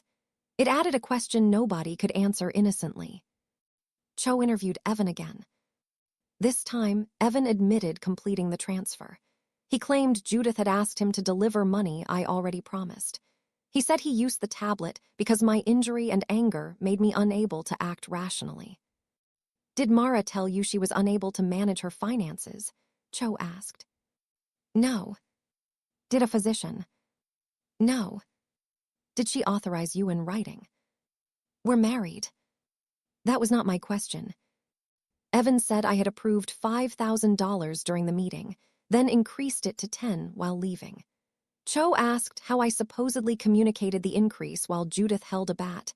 Kendra retained my phone, and I ran toward my car. Evan changed the timing. Perhaps I had mentioned 10,000 earlier in the week. My messages, calendar, and recorded calls contained no such conversation. Judith maintained that she never directed the transfer. She said Evan acted from concern after watching me threaten the family's survival. When Cho asked why the tablet was hidden in her attic, she said Kendra placed it there. Kendra said Judith placed it there. Under questioning, Kendra admitted knowing the incoming transfer came from an account associated with me. She denied knowing it was unauthorized. Why call it savings? Cho asked. I meant family savings. Why tell dispatch Mara entered your account and removed money you accumulated? I was confused. Why was your account information printed in Mara's home before the transfer? Evan already had it. For what legitimate purpose? Kendra said Evan sometimes helped with her bills. Her statements showed no previous transfer from him larger than $300. Cho placed the pre-transfer balance before her. $486.13. Where is the 10,000 you reported saving? I did not mean it literally. You made a literal theft report. Kendra requested an attorney. The bank's final fraud determination credited the $10,000 back to my reserve account provisionally while the investigation continued. It also confirmed that no action from Kendra's account had removed her own funds. The only restricted amount was the disputed incoming transfer. Her claim was not an imprecise description of a complicated transaction. It was false in every material direction. The police obtained preservation records from the social media accounts she used to contact me. One had been created 9 minutes before her first message. The recovery email belonged to Judith. The family's stories were not merely inconsistent. They overlapped at the places where planning had occurred. Cho warned me that recovered communications could take time. People imagine investigations as one dramatic discovery, he said. Usually it is 20 small records refusing to agree with a lie. That was how my marriage had begun to look too. No single excuse explained everything. Evan freezing during the assault did not explain blocking the hall. Protecting Judith did not explain stealing the tablet. Believing I consented did not explain the deleted email. Intending repayment did not explain Kendra's false report. The excuses worked only when examined separately. Together, they formed intention. 2 weeks after the assault, Cho called while I was reviewing contracts at Evernorth. The tablet's cloud account returned a partial message archive, he said. My hand tightened around the phone. Whose messages? Your husband's, his mother, and Kendra's. We're verifying completeness, but you should prepare yourself. For what? The transfer was discussed before the family meeting. I looked through the glass wall of my office at Naomi. She saw my face and closed her laptop. Cho continued, and they discussed what to do if you refused. After the call, I remained at my desk until the words lost their sound and became meaning. Before the meeting, before the bat, before I had supposedly humiliated Judith or become too emotional to manage my money, they had already considered overriding me. The violence had not created the scheme. My refusal had activated it. Naomi entered without speaking and sat opposite me. I told her what Cho said. She reached across the desk, not for my phone or files, but for my hand. This time, accepting help did not feel like surrendering control. Cho did not send me the recovered messages. He showed them to me in an interview room with my attorney present. The archive began 3 days before Judith summoned me. Judith wrote, she is reviewing the transfers. Evan says she calculated the total. Kendra answered, then ask before she cuts everything. Evan wrote, I can talk her down. Don't make it sound like a demand. Judith responded, it is not a demand to expect family support. The next day, Kendra sent her bank details to Evan. He asked why he needed them. Judith answered for her, backup. Mara likes controlling where money goes. We need another route if she freezes mine. Evan did not object. He saved the information and wrote, I'll handle her Thursday. My attorney requested a pause. I stared at the timestamp. The exchange occurred before Judith claimed the roof emergency existed. Cho advanced to Thursday afternoon. Judith, start with 5. She'll ask for paperwork. Kendra, there isn't any paperwork. Judith, then don't let her turn it into an audit. Evan, stop messaging. She may see notifications on the tablet. That line established that he understood the device created access before the meeting began. After I escaped, the messages resumed. Judith, she is going to stop everything. Kendra, what do we do? Evan, let me talk to her. Judith, talking is why she thinks she can say no. Move it tonight. Evan, 5. Judith, make it 10. 5 for the problem and 5 so she learns cutting us off costs more. I read that sentence twice. The disputed amount had not grown because of another expense. Judith doubled it as punishment. Evan waited 11 minutes before responding. She'll report it. Judith, not if Kendra says it was owed to her. Mara won't risk Evernorth over a family claim. Kendra, what do I say it's for? Judith, savings, repayment, pick what fits. Evan, this is getting out of control. Judith, then control your wife. His next message contained no objection. Send the account again. Kendra sent the routing information. Evan acknowledged it with a check mark. At 1:47 in the morning, Judith wrote, is she with Naomi? Evan, yes, home is empty. Judith, do it now. The device and security records completed what followed. Evan entered at 1:58, printed Kendra's information, accessed the tablet, and initiated the transfer. At 2:14, he wrote, done. Kendra, it says pending. Judith, leave it. By morning it will be hers. Evan, ours. One word corrected the truth they later told police. The money was never considered Kendra's personal savings. It was family property in their minds because it came from me. At 4:33, after my fraud report froze the transfer, Kendra wrote, "She took it.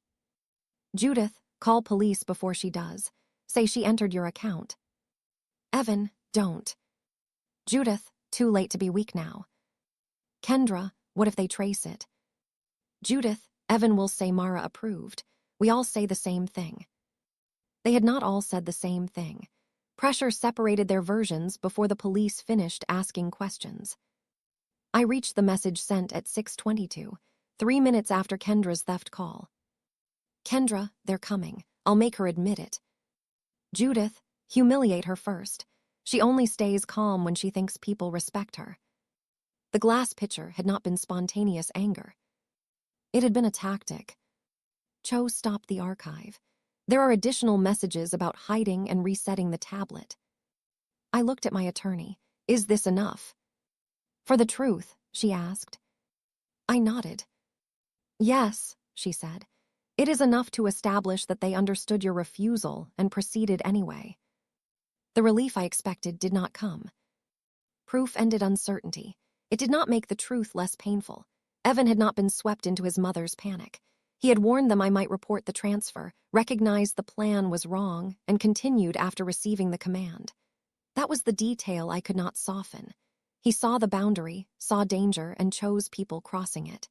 Judith had wielded the bat, but Evan had converted years of trust into the instrument. One betrayal injured my body. The other attempted to rewrite my consent.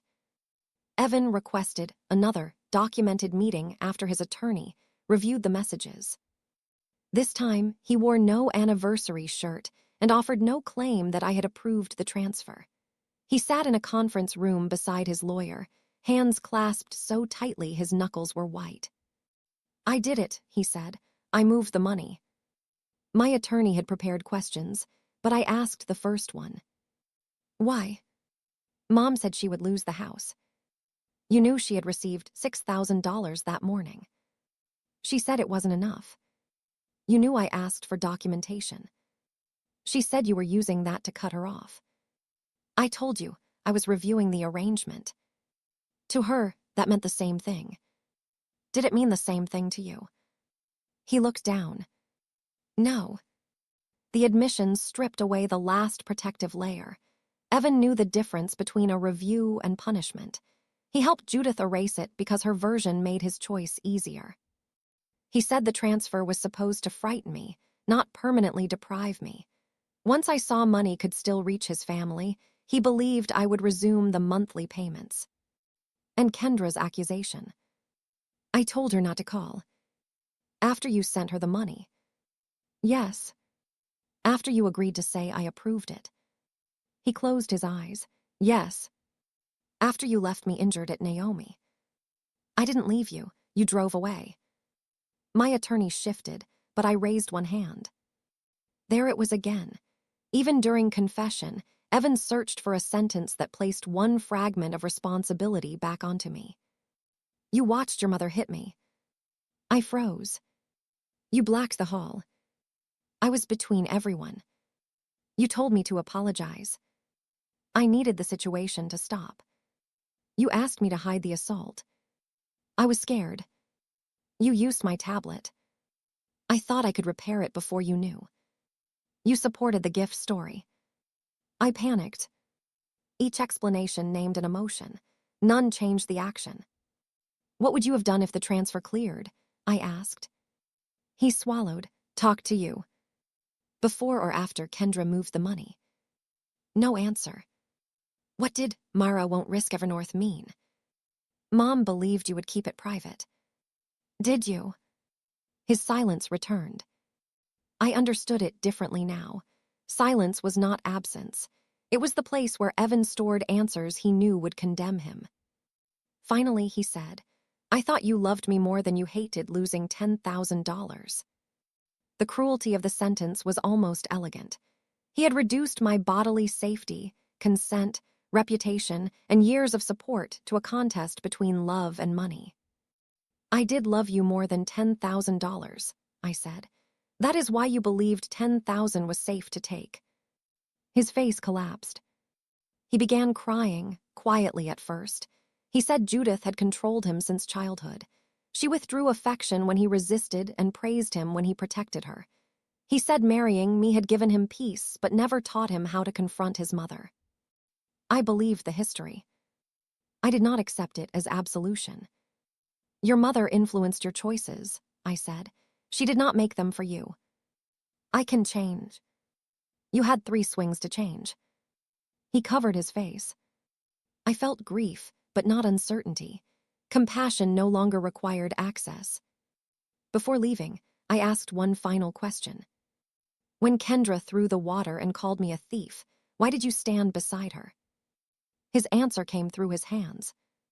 Because if everyone believed you, I would lose everything. I stood. You chose the lie, so I would lose it instead. He did not deny it. Outside the conference room, I leaned against the wall and let myself mourn him. Not the man inside, who had finally described his betrayal without an escape route, but the husband I had constructed from every apology. That imagined Evan had always been one conversation away from courage. The real Evan had understood courage. He simply preferred the cost to fall on me. My attorney waited without rushing me. When I could stand, I removed my wedding ring, placed it inside my bag, and asked her to begin the divorce. Kendra's cooperation began when she learned Judith intended to blame her for everything. Through counsel, Judith claimed Kendra invented the theft accusation, hid the tablet, and exaggerated the family's financial pressure. She described Evan as a worried son and herself as an elderly woman manipulated by a desperate daughter. Kendra responded by preserving a second message archive. She had taken screenshots because, as she later told Detective Cho, Mom changes stories when things go wrong. The screenshots included conversations the tablet backup had not recovered. 1 week before the meeting, Judith wrote, Mara thinks because she earns it, she decides everything. Kendra answered, doesn't she? Judith, not after marriage. Evan just has to remember that. Another exchange showed Judith asking how quickly Kendra could move incoming money. Kendra said her bank imposed a temporary hold. Judith instructed her to withdraw cash the moment it cleared. Kendra's cooperation did not make her innocent. She knew the transfer might occur without my approval. She supplied her account, agreed to describe the funds as savings, called police, and threw the water deliberately. But she also provided the message that connected Judith's financial plan to the assault. Immediately after the meeting, before ordering Evan to move the money, Judith wrote, I had to show her no one threatens me in my house. She still left thinking she can stop us. Evan answered, you hit her. This is bigger than money now. Judith, only if she makes it bigger. That sentence dismantled Judith's self-defense account. She did not describe fearing the chair or reacting to an attack. She described violence as a demonstration. Kendra also surrendered an audio message Judith sent after police separated them on my lawn. You stick to savings, Judith said. Evan sticks to authorization. I will handle the bat. Mara will get scared when she realizes her company could hear about this. Cho asked Kendra why she followed those instructions. Because Mom said Mara always gives in when family gets involved. Did you believe Mara stole from you? No. Did you believe the money was yours? Kendra stared at the table. I believed it should be. That answer was more truthful than anything she said on my lawn. Kendra explained that Judith had spent years describing my support as Evan's marital contribution. According to Judith, my earnings belonged partly to him, and anything belonging to Evan belonged to the Mercer family. Kendra resented having to ask while watching me approve payments with a few touches on a screen. I thought you liked making us dependent, she told me through a statement shared by counsel. I declined to meet with her. Dependency had benefited Kendra too long for that explanation to become repentance simply because consequences arrived. She had called the police intending to place me at legal risk. She had used public humiliation because she understood exactly what it might cost me. Her information strengthened the case. It did not erase her choices. Evan's messages, Kendra's screenshots, the bank logs, and Judith's audio aligned into one sequence. Preparation before the meeting, violence after refusal, unauthorized access after escape, false accusation after the fraud report, and attempted coordination after police arrived. No part remained a misunderstanding. Judith was arrested on the assault allegation after the evidence review. Additional financial and obstruction-related allegations remained subject to charging decisions. Evan and Kendra were formally notified that investigators were referring their conduct for review. When Judith was processed, she reportedly asked who would make her mortgage payment. The question reached me through my attorney. For a moment, I pictured the version of myself who would have felt compelled to solve even that crisis. She would have separated Judith's need from Judith's violence. She would have called the bank, arranged a temporary extension, and named it compassion. I did none of those things. The $6,000 line on my calendar remained deleted.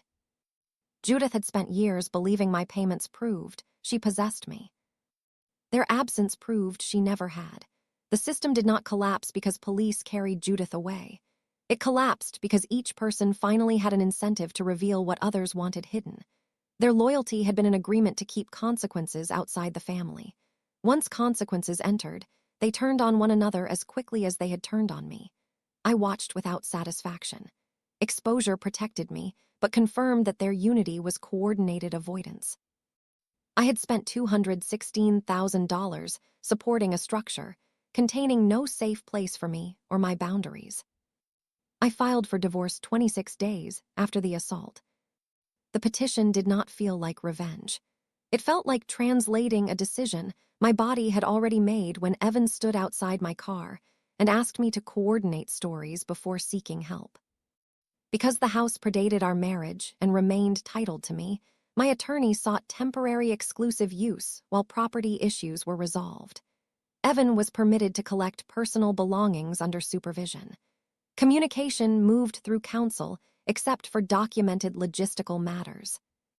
He objected to the restrictions as humiliating. My attorney answered, "They are structured." That word mattered. Structure was not cruelty.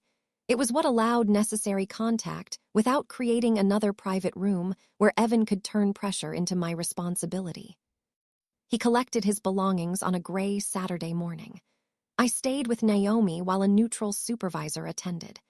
The inventory later showed that Evan removed clothing, family photographs, work equipment, and the blue anniversary shirt. He left our wedding album. He also left his house key on the kitchen counter, although the locks were scheduled for replacement that afternoon.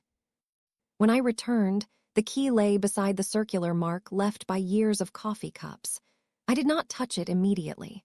That small piece of metal had once represented shared life.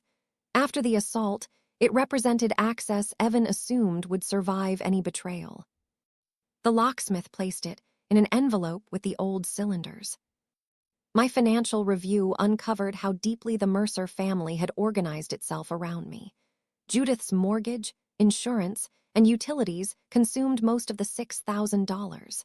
Kendra's car and credit payments consumed another portion. Evan covered the condominium where Kendra lived, then treated that expense as his reason for contributing less to our household. Ending one transfer exposed 4 unstable budgets. Evan's attorney argued that abrupt termination created hardship. Mine produced the original 6-month plan, the 36-month payment history, Judith's messages, and the criminal investigation. Voluntary support did not become permanent ownership because recipients spent it. I removed Judith from every saved payment list. I ended supplemental insurance premiums I had never agreed to fund indefinitely, following required notice procedures. I separated joint subscriptions, redirected personal mail, and closed the household credit card after paying legitimate charges. I did not strand anyone without process. I also did not rescue them from process. Evan sent one permitted logistical message regarding the condominium. Kendra cannot cover it. If I sell, she will have nowhere to go. I answered through counsel. Housing decisions concerning your property remain yours." He replied, "You know what this will do to her?" My attorney asked whether I wanted to respond. No. For years, Evan had delivered his family's emergencies to me already shaped like obligations. The message attempted the same transfer without touching a bank. Silence served me differently now. It was not surrender. It was refusal to accept an assignment. At Evernorth, I resumed full responsibilities after medical restrictions eased. Naomi never treated my return as proof that I was healed. She redistributed travel, scheduled breaks around physical therapy, and asked before sharing any detail with the board. Consent appeared in small practices. So did safety. The divorce moved slowly, but my decision did not. I changed beneficiary designations where legally permitted, updated emergency contacts, and signed a directive barring Evan from receiving confidential medical information. Each signature removed a form of assumed access. I had once thought marriage meant leaving every door open. Now I understood that trust was not the absence of locks. Trust was knowing the person with a key would never use it against you. Evan had treated access as evidence permission no longer needed renewal. Separation corrected that belief through documents, codes, and boundaries he could not negotiate privately. It could not repair the past, but it made the future legible. My safety would no longer depend on whether he felt brave, guilty, loving, or afraid. During divorce mediation, Evan offered to repay the $10,000, even though the bank had already restored it. He presented the offer as evidence of accountability. My attorney asked what precisely the payment would compensate.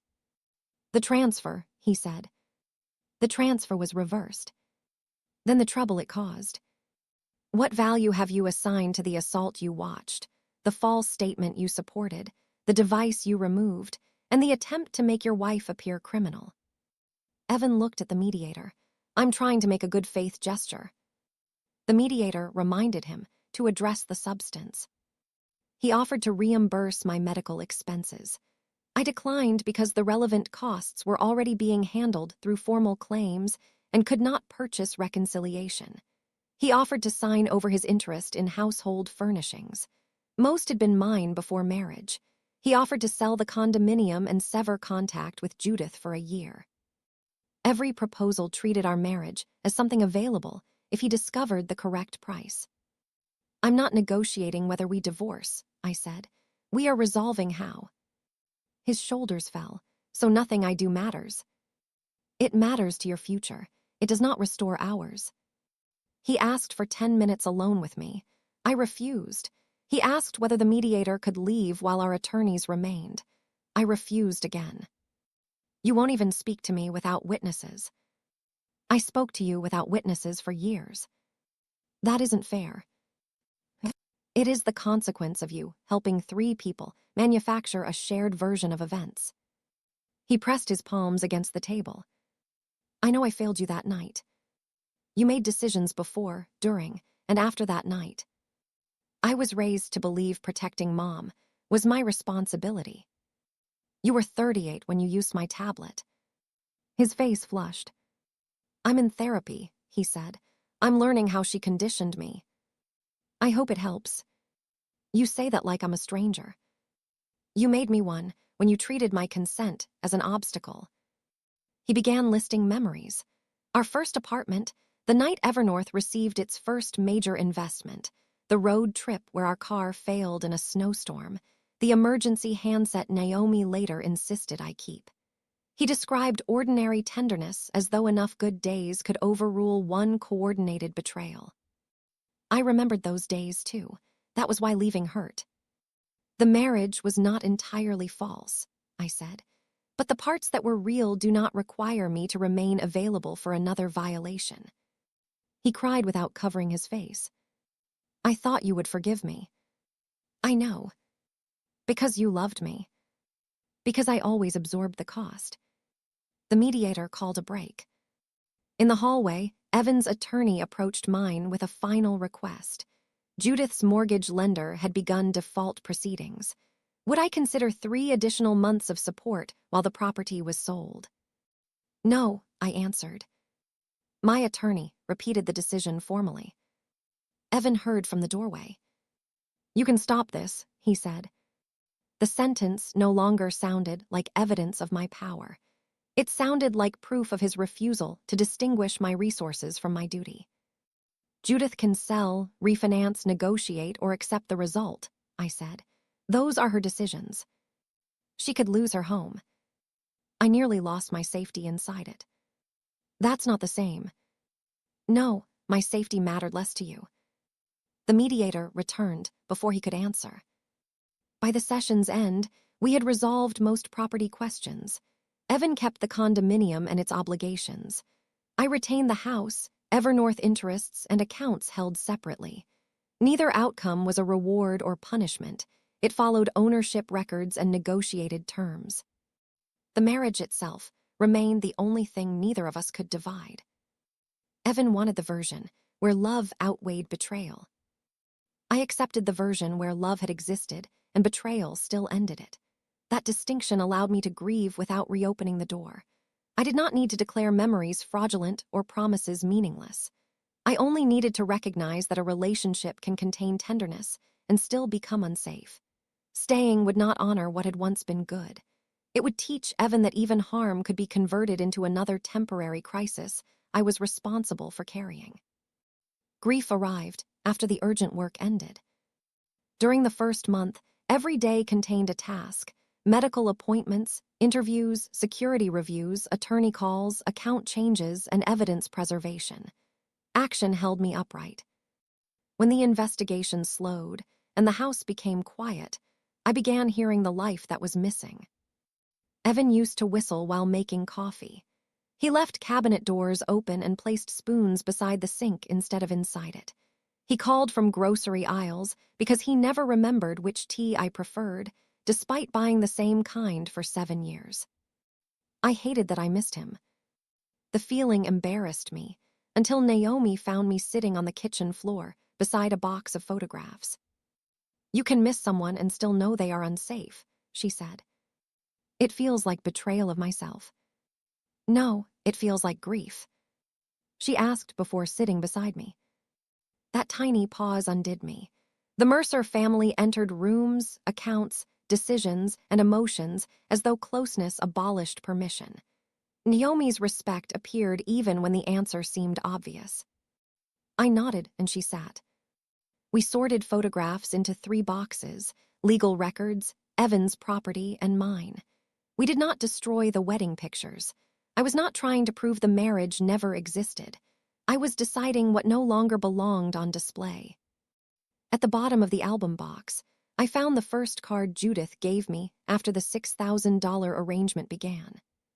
To the daughter who saved our family. The wording had once made me feel chosen. Now I saw the transaction hidden inside it.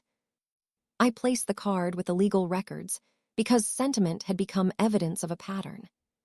Physical therapy restored most movement in my shoulder. The bruise faded from purple to green, then yellow. The moment I stopped seeing it in the mirror frightened me. Visible proof had made denial impossible. Without it, I feared tenderness might edit memory. My therapist asked me to describe the assault without mentioning money. I spoke about the doorway, the phone, the bat, and Evan's body between me and the exit. Then she asked me to describe the financial arrangement without mentioning family. I described an initial 6-month commitment, extended 30 months without records, maintained through pressure, and followed by unauthorized access after termination. Both versions sounded clear when stripped of the words love, mother, husband, and duty. The labels had not changed the conduct. They had only delayed my response. Evan sent one letter through counsel after mediation. He did not request forgiveness. He wrote that he understood why I would never feel safe with him again, and that he was beginning to see how often he had made my boundaries negotiable. I read it once. Part of me wanted to reward the first honest sentence he had offered without pressure. I wanted to answer that I was proud of him for understanding. That impulse revealed how automatically I still managed his growth. I filed the letter without responding. Naomi never asked whether I planned to forgive him. She asked whether the house felt like mine. Not yet, I said. We changed the rooms slowly. The guest room became a reading room. I moved my desk away from the wall where Evan had kept the tablet charging. I replaced the kitchen table with a smaller one that did not remind me of Judith's for-chair negotiation. The changes were not an attempt to erase him. They were proof that absence could create space instead of only loss. One evening, I made tea and noticed every cabinet door was closed. The quiet hurt. Then the security system chimed to confirm the doors were locked. For the first time, the same quiet also felt safe. I stood in the kitchen holding truths that no longer needed to cancel each other. I had loved Evan. I would not take him back. I missed mornings. I would not trade safety to recover them. I wished he had chosen better. He had not. Grief stopped feeling like evidence my boundary was wrong. It became evidence the boundary protected me, the part capable of loving without agreeing to disappear. That part deserved a home, where affection did not require an emergency fund.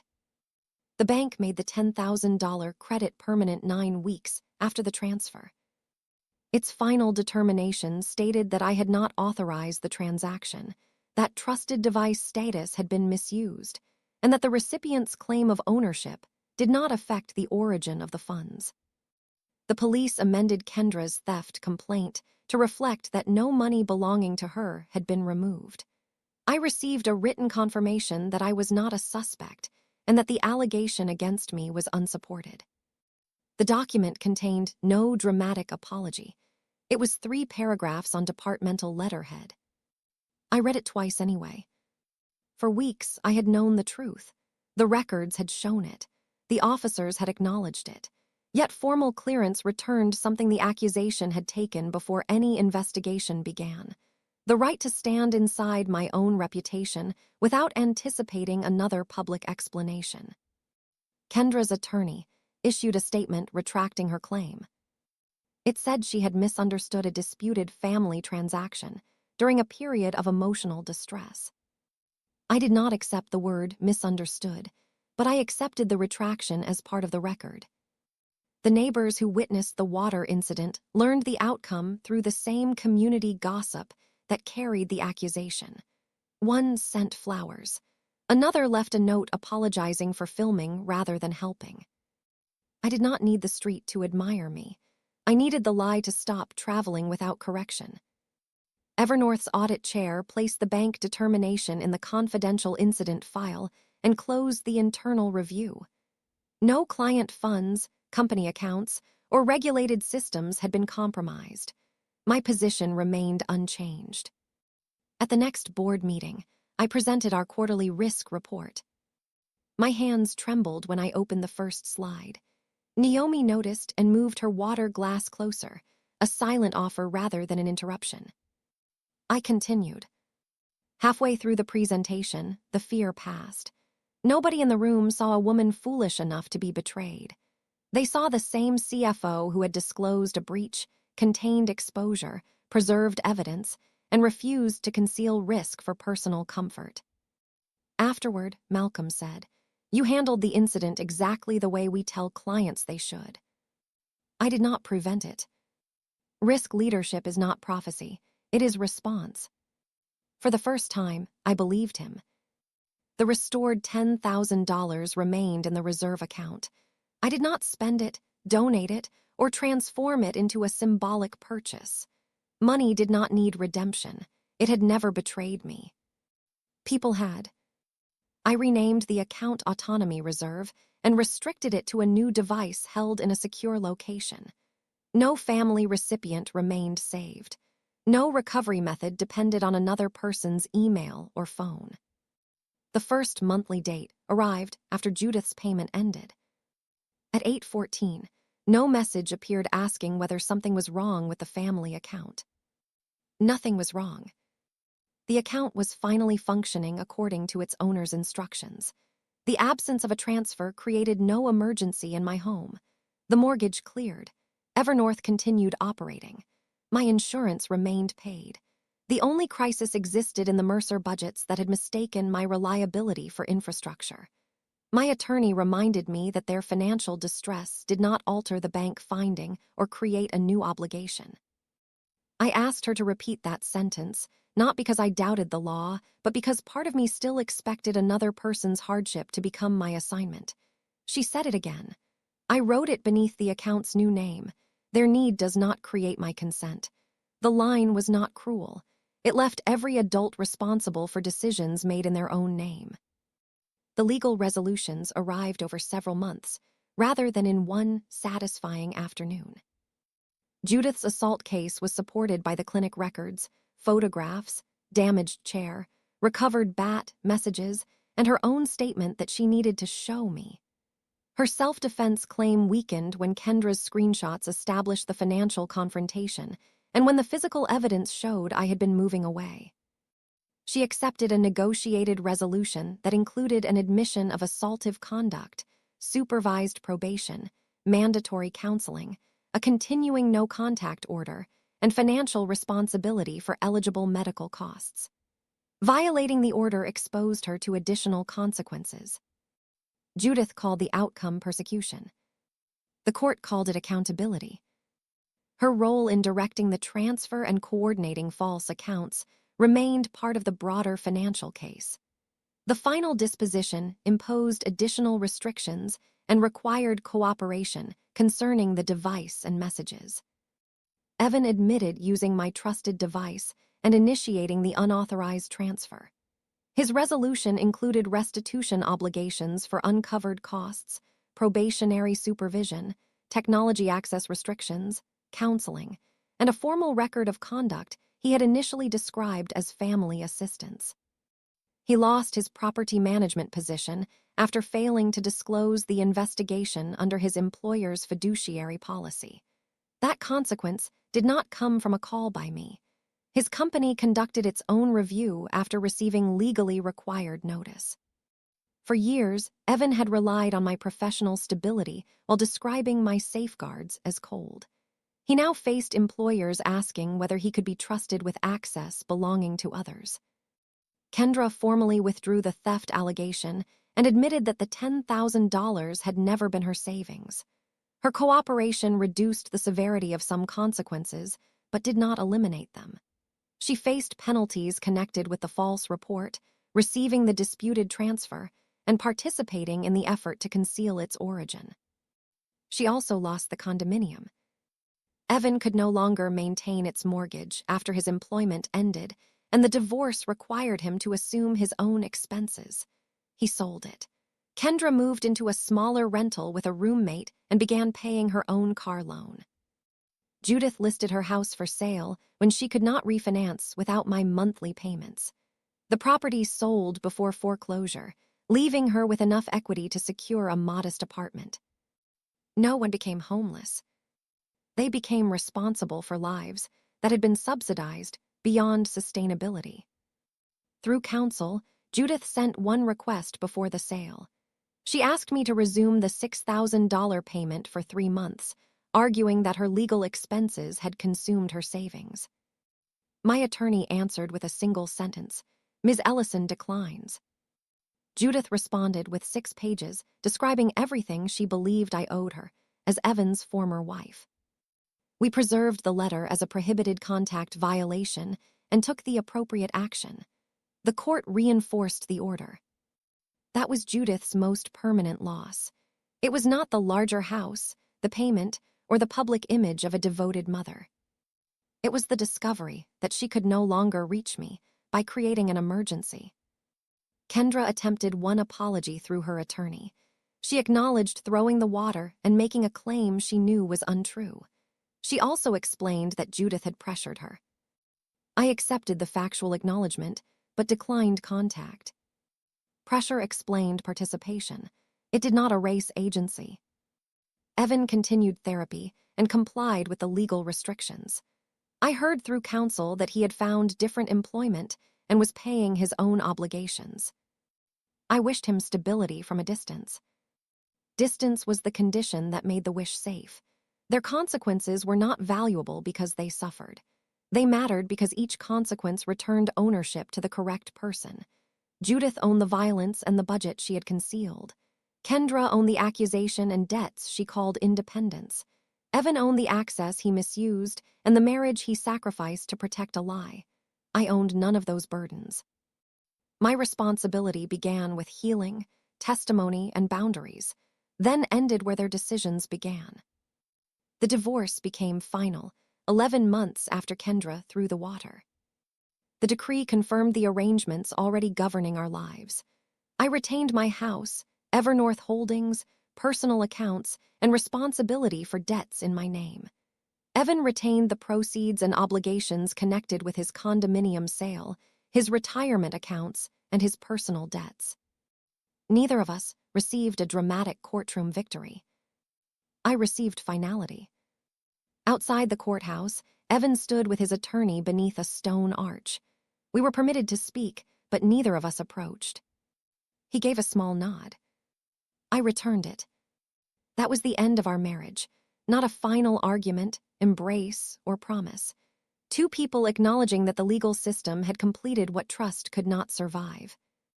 At Evernorth, the experience changed how I taught risk without turning my private life into company mythology. We added training about trusted insiders, recovery channel independence, and the difference between shared devices and shared authority. The examples remained anonymized. I refused invitations to turn the story into a publicity campaign. Being publicly cleared did not obligate me to become publicly exposed.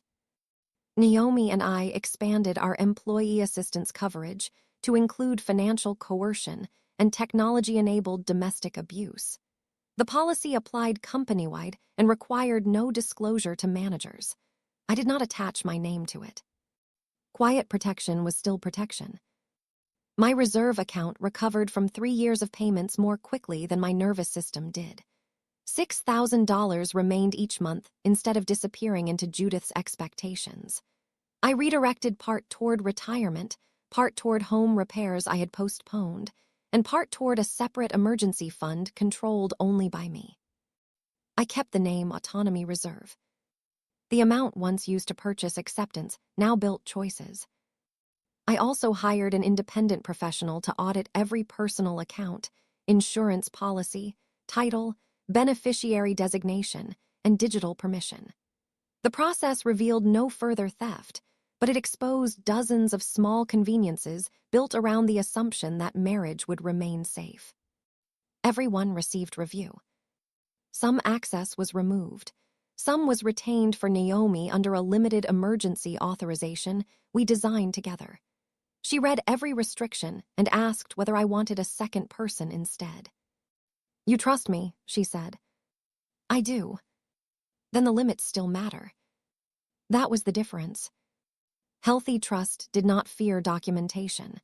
It welcomed clarity because clarity protected both people.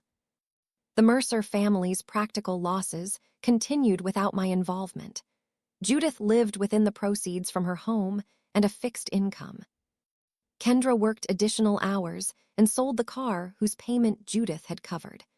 Evan rented an apartment near his new job and complied with the financial terms of our divorce. I learned those details only because they appeared in required disclosures. I did not monitor their recovery. I did not measure whether their lives had become difficult enough to equal what they did.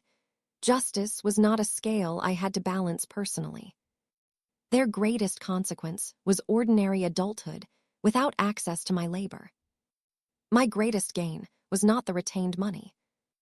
It was the end of the reflex that made every ringing phone sound like an obligation.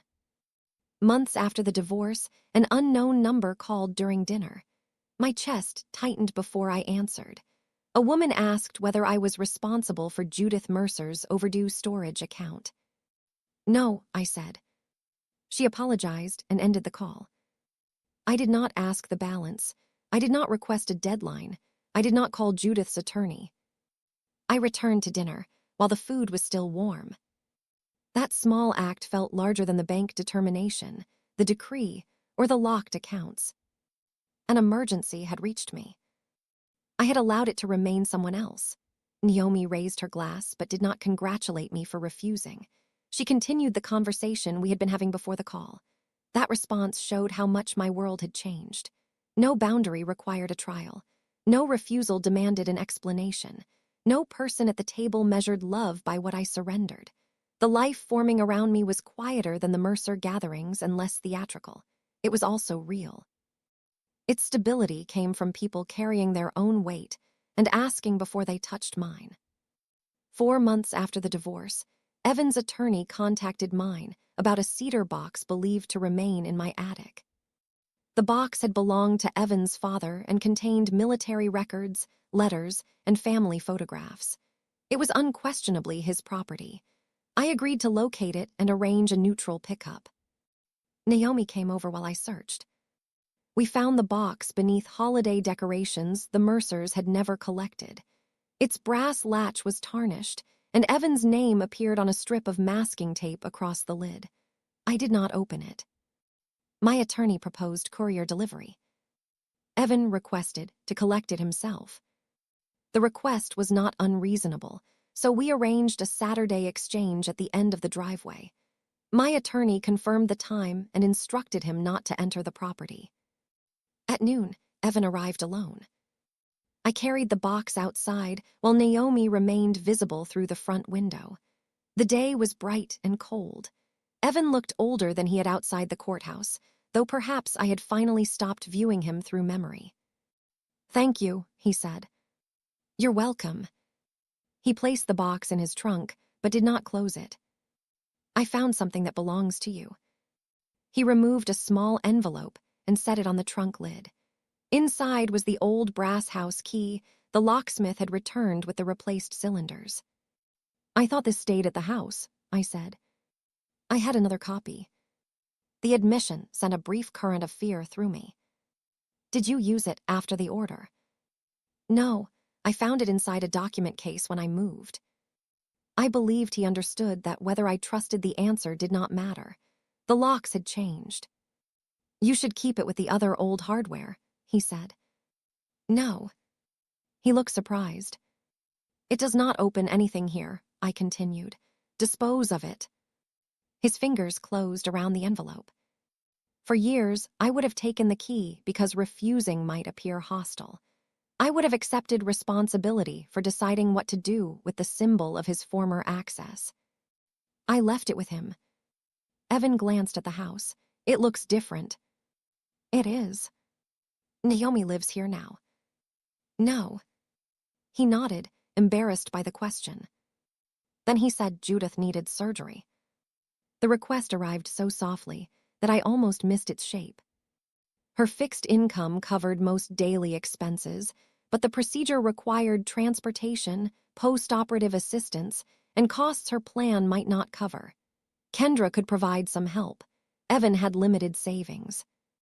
"I'm not asking for $6,000 a month," he said. "Just help with this one thing." There it was. Not a threat, not a stolen device, not a demand written on a legal pad. A reasonable voice, a medical need, and the invitation to prove I was not cruel. My body remembered the old path before my mind completed it. Ask for bills, offer to pay directly, calculate what I could afford, separate the vulnerable patient from the woman who held the bat. I took one breath. "No." His face tightened. "You didn't even ask how much." "The amount is not the issue." "She could suffer." "Then you, Kendra, her doctors, insurer, and social worker can discuss options." "You know those systems take time." "I know." "Mara, she's still a person." "I have never said otherwise."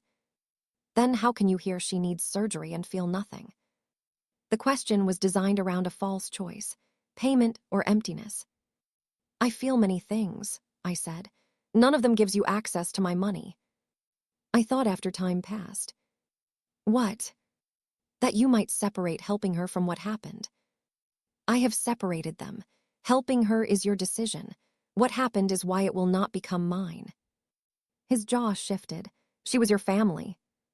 "She treated family as permission to injure and take from me." "She is trying to change." "I hope she does." "But you won't help." "No." Evan looked toward the front window and saw Naomi. "You always have someone watching now." "I have someone present, because you asked to come here. I would never hurt you. You already helped." He lowered his eyes.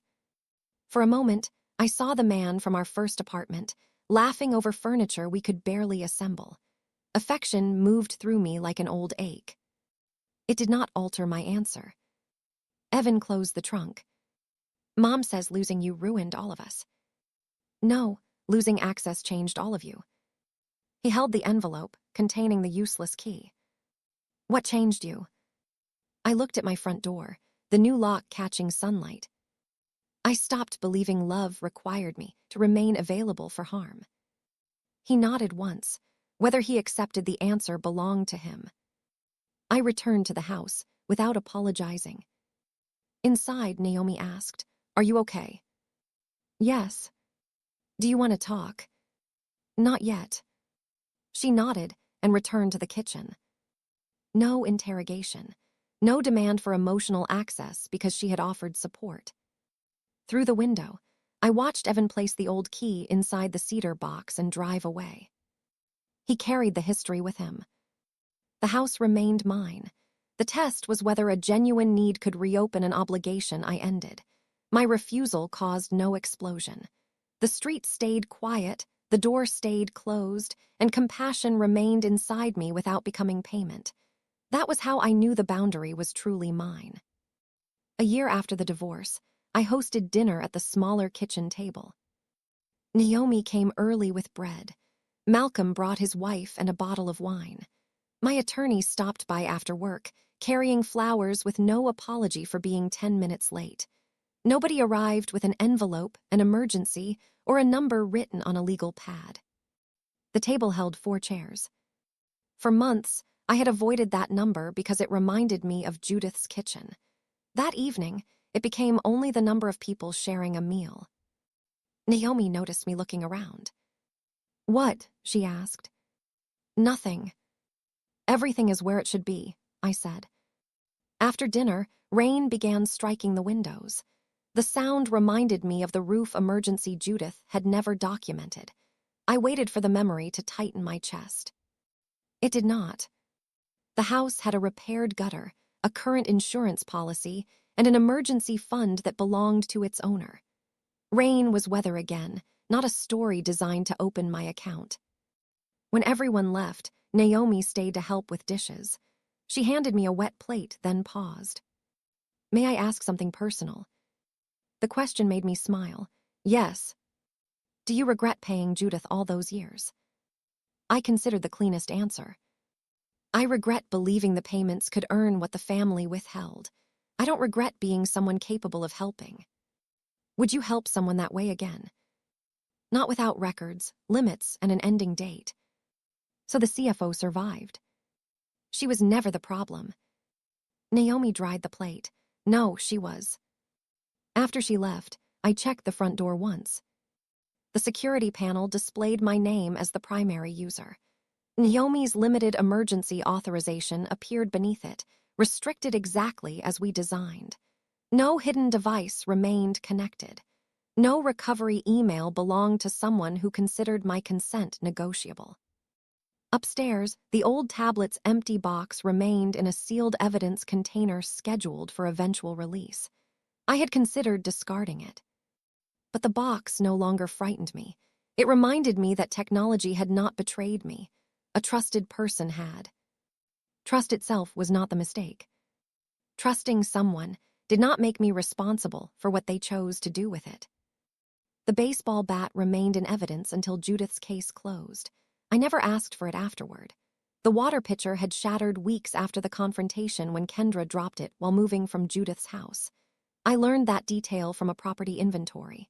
The humiliation lasted longer because I believed strangers had seen me reduced. Later, I understood what they had actually witnessed.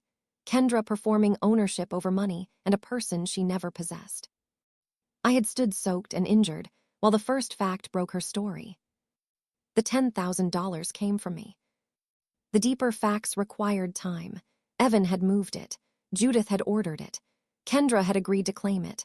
All 3 believed my love, profession, and fear of public conflict would keep me quiet. They had calculated everything, except the possibility that I would stop protecting them from the record.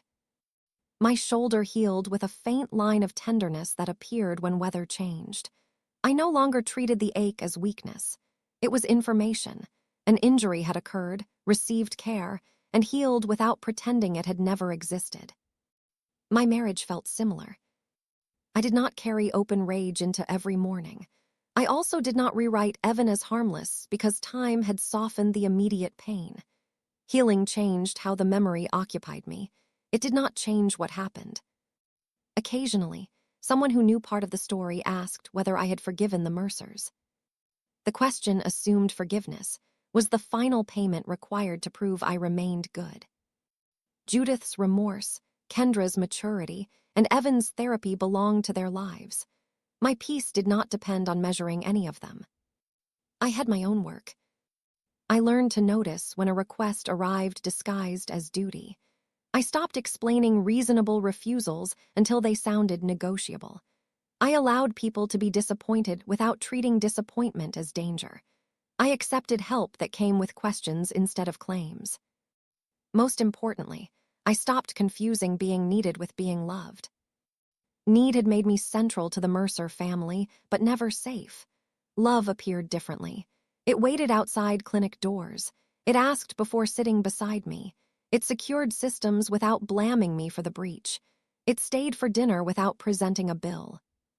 Near midnight, I opened the banking application. The autonomy reserve showed another month of growth. No transfer to Judith waited in the queue. No Mercer account appeared in the recipient list. On the counter lay the current brass key to my house. It looked ordinary, a narrow piece of metal attached to a dark green tag. Unlike the old key Evan carried away, it opened something real. I picked it up and walked toward the front door. For years, I had thought a locked door meant distrust. Judith had taught Evan that family should enter without asking. Evan had taught himself that marriage made every lock symbolic. Kendra believed money crossing into her account erased the person who owned it. I knew differently now. A door could be closed without hatred.